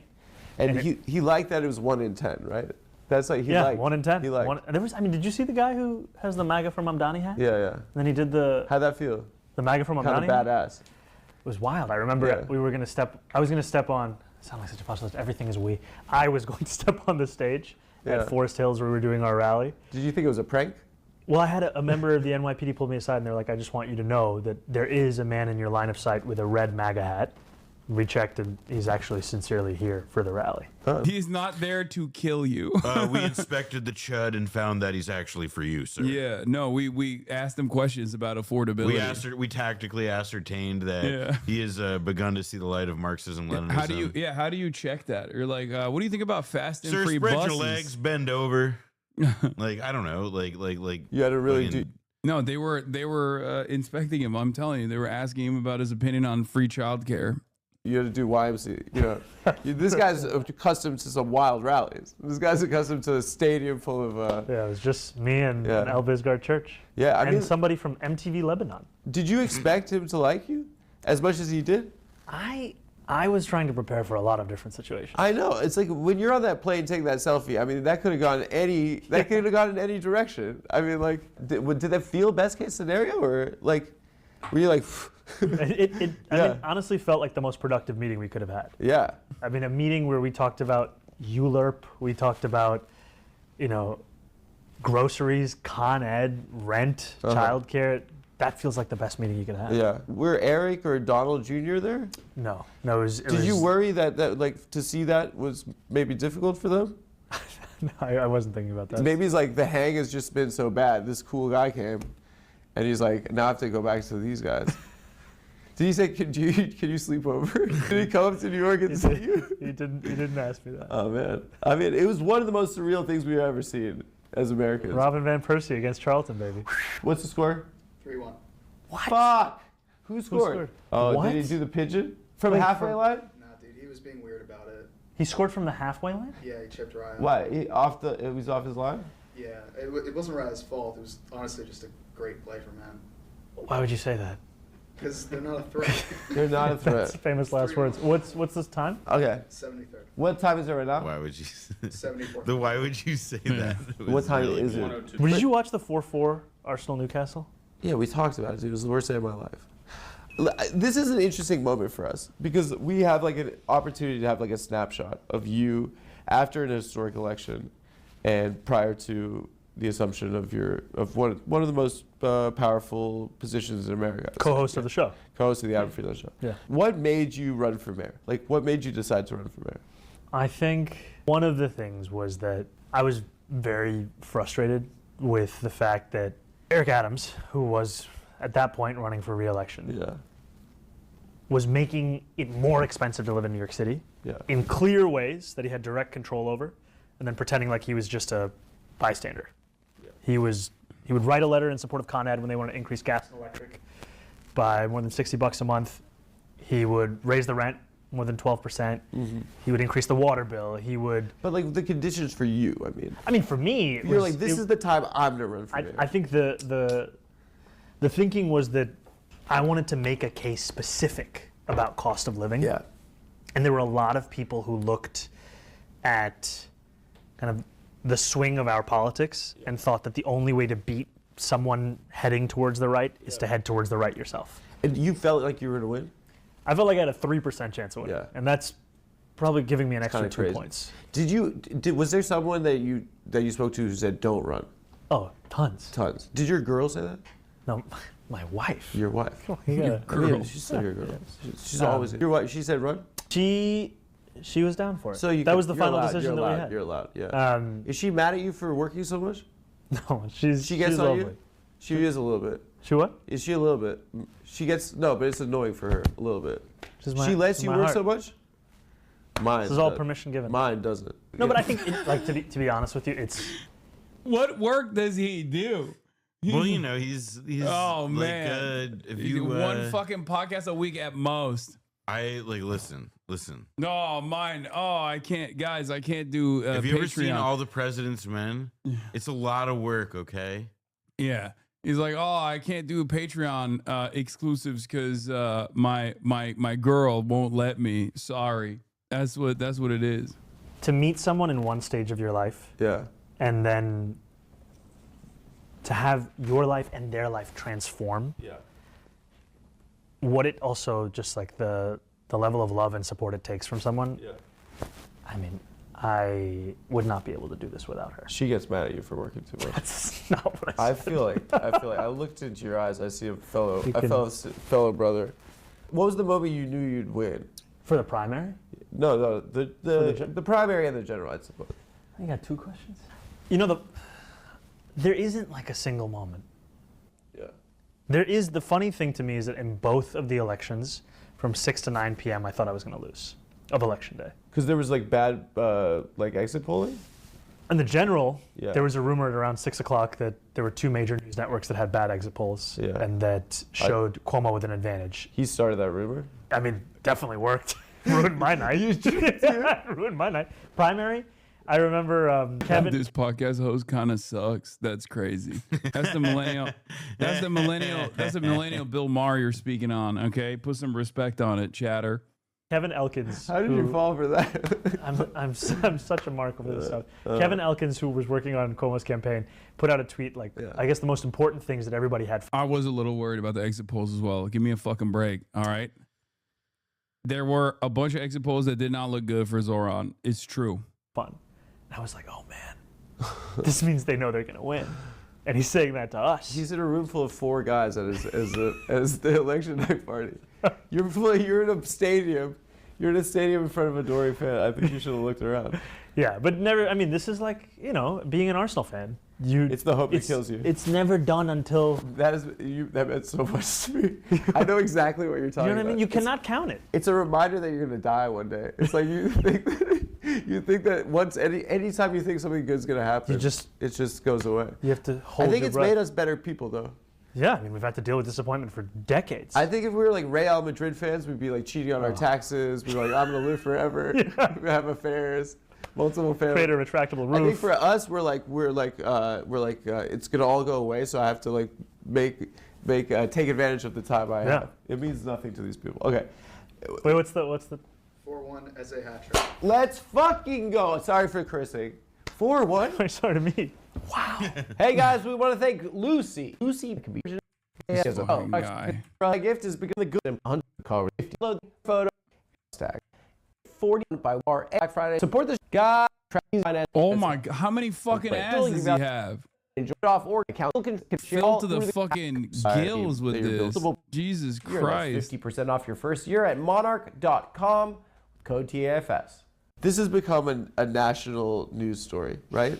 And it's a crappy time. You've made a lot of people feel like inspired. Municipal politics is obviously messy, right? Yeah. What balance in your team that you're building right now do you have between the guys that know just like the mud, you know, and then the guys that have the vision? I think it's looking to combine that in everybody, and I think it's tough because sometimes the more fluency and experience you have in government, the less imagination you have as to what government can be, because you've had to deal with its failures for decades. You've been in the cigar rooms, And I think we've made a few appointments so far. The first appointment to me, Dean Foulahan, who's the first deputy mayor. I appointed him, and El Bisgard Church is my chief of staff. El is somebody I've known since I've been in office. So I hired her as my chief of staff when I was in the assembly, which she's been with you, from the jump, and she's incredible. And Dean is somebody who'd been in government for 47 years. And he'd worked as a first deputy mayor before, he'd worked as the head of the budget before, he worked in Albany. And the thing that I love about him is that he's worked through all of that. And still, his orientation is, how do we make a no into a how when it comes to any political problem? And that's, a lot of people lose that the longer they work in government. Do you remember the night Obama won? Like, do you remember like how, like, what it felt like? We're like, America is different now. You feel like, to me, the first generational talent that's come out of the progressive side of politics. But what we saw was like he wasn't prepared, that popularity didn't translate to legislative success. Did you take any notes? Adam Friedland is also one of the few people with this orientation that will ask this question to Zoran Mamdani, I think. Because like no one on MSNBC is going to have this kind of perspective on Obama. Fair is fair. Like as far as Obama promising a lot, being a generationally charismatic, generationally talented Democratic president who then also failed to deliver on a lot of his promises. Yeah, like because a lot of how Zoran's positioned him, like they set up that org. I forget the Obama for America, but for Zoran. Right. But the idea is that like Organizing for America, which was the Obama organization, which was set up, like that was essentially this, the organizing operation that helped him get elected in 2008. Once he got into office, he more or less like shut it down outside of the context of the OFA set up for the 2012 election. Zobungler. But I do think that it's like what's so funny, and I agree with you that like Adam is like a lot of like outside of like podcasters or journalists, like somebody like Ryan Grimm, let's say, who's conscious, or David Dayen, people who are conscious of this narrative, and are conscious that people, it's like how people in like of our generation exactly think about this stuff would think to ask it. But I think Zoran and his people have explicitly, whether or not they succeed at it is a totally different question. But it seems to me that like they're also like that is, it's a generation thing. Adam's right to frame it that way. Like clearly it's on their minds as well. Like how do we not blow the fact that people are enthusiastic and want to do stuff? Yeah. From that, did you learn from that? I mean, I'm trying to draw a parallel here. No, I think the next challenge now is fulfilling the agenda. Yeah. Right. This excitement, inspiration, this hope, it will carry us through the beginning of the work, and then you have to start to deliver on the work. And I think that is actually what makes me excited, is that I actually see a path on each of the 3 key agenda points. And every time you win one of them, it validates people for believing. Because there are a lot of people who they don't know if they should give themselves permission to hope again because of how many times they've been disappointed. Yeah. And you have to prove that they were right to believe. You have to give them, if we've spent an entire campaign talking about freezing the rent for rent stabilized tenants, fast and free buses, universal childcare, the urgency of starting to deliver on that, it's what makes people understand that they were right to demand more. But is there a balance that you have to strike? Do you have to those people that believe in you? Do you feel like there's a necessity to kind of inoculate them to understand it's not going to be overnight, right? Yeah, and I think that you have to be honest about a timeline, and that I'm not going to tell anyone in the first 100 days we're achieving these 3 things. Yeah. But they have to be able to see that you are working towards it, and that you can actually deliver it while you're the mayor. And that's I've been a legislator, and the legislature, it's an incredible place for where you can craft bill ideas, vote on them, debate on them. So much of whether or not they succeed has to do with whether the executive wants to implement them. Yeah. Right? You can pass it through both houses, and if you have when I first came into Albany, Cuomo was the governor. Yeah. And you knew that the implementation of the law, it could be completely different than what you intended. And now I will be the executive in New York City. Yeah. And that's also what gives me so much hope, is that you have the ability to follow through on so much of this. And we've been told again and again what politicians can't do. It's really what they won't do. Yeah. And that's why I'm here on the Adam Friedland Show. Yeah, thank you. There are plenty of ways they can fuck with you, right? Right? Like, and it's not only City Hall, it's like, but it's, Albany, it's DC, and it's like, it's you going out to see the president, like, showing face and showing abs, maybe. I don't know what you did. I don't know what you did in that room. Yeah. Are there contingencies in place? Are you prepared for the fight? Because they're going to try to fuck with you. Yeah, I mean, you have to be ready for it. It's the worst job that you have. I don't think it's the worst job. Why are you doing this? Because you get to represent New York City. No, it's the worst job. You get booed everywhere you go. Look at how they're matching each other in town. I used to get booed anyway. No. And it was like, did you really? How are you still discussing Mamdani? I don't know. Maybe because our friend Adam Friedland is interviewing him finally. This is a podcast that Noah's also been a producer on as well. That's part of the reason. I had moved on from the Mamdani segment in the morning. Our parent family, they're like, go fuck yourself. I was like, what? It's the mayor. He has to get booed. I mean, no, really, what it is. I mean, but that's also what I love about, to be a New Yorker, you're going to hear a lot of people's opinions. I went to the Wu-Tang concert a few months ago. You got booed? Well, no. Most of the reception is great. People are cheering, waving. They want photos. And this one guy's like, yo, come take a photo of me. I'm like, yeah, what's up, dog? And as soon as we take the photo, he pulls out the selfie, and then he just flips me off in the selfie. That's funny. And I'm like, respect. He's doing a bit, though. Yeah, he likes you. I do that to my friends all the time. Yeah. No, it's, How you it's show not love? that. It's what it is that it's a slog. I mean, It is it's- definitely a slog. You have to do it your way, I assume. I think a big part of it is you have to keep yourself through it all.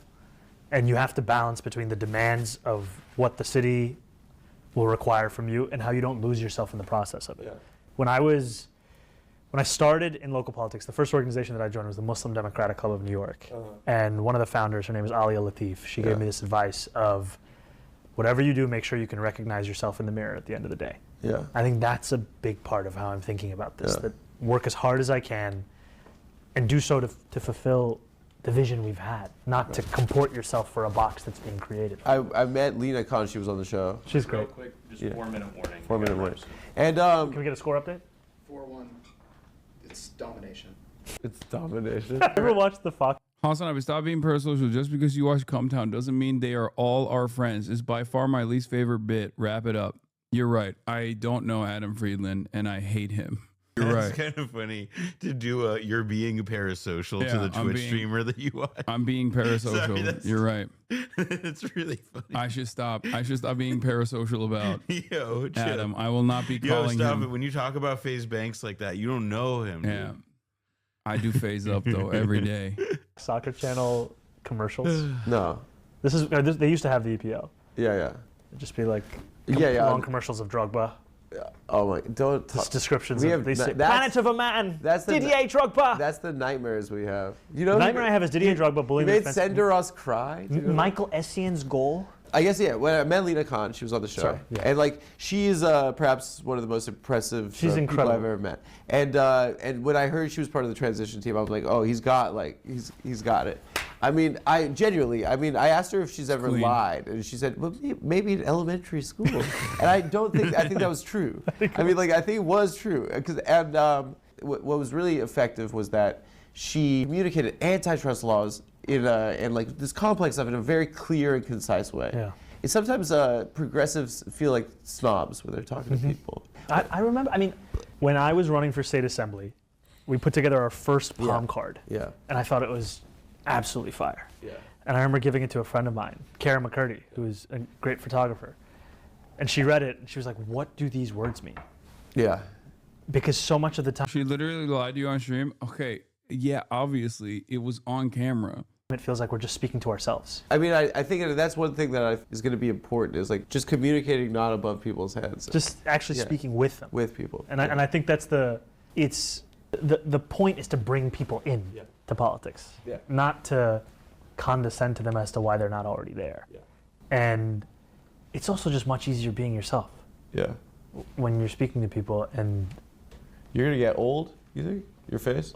Brother. You see them always, yeah. You're going bald already? What do you mean already? I've been going bald. What are you doing for it? I worry.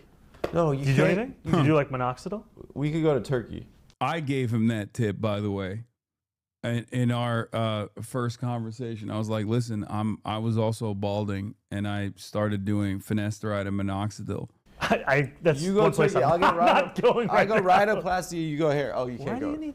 Yeah. You look great. Adam, we got to wrap. Okay, last question. This is just when gonna I be saw when I spoke to Lena, she said one thing that stuck with me. Yeah. And I said, like, the most powerful companies in the world, the most powerful people in the world, like, are pissed at you. She had like hundreds of op-eds in newspapers.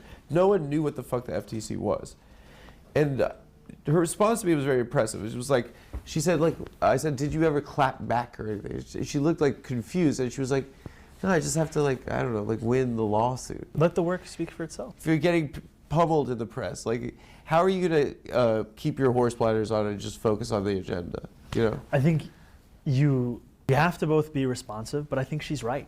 There's two things she said about that experience that have really stayed with me. The first is that you always have to remember that the opinions that you're hearing, that especially from the wealthy and the powerful, they will always be amplified in a way that working people's are not.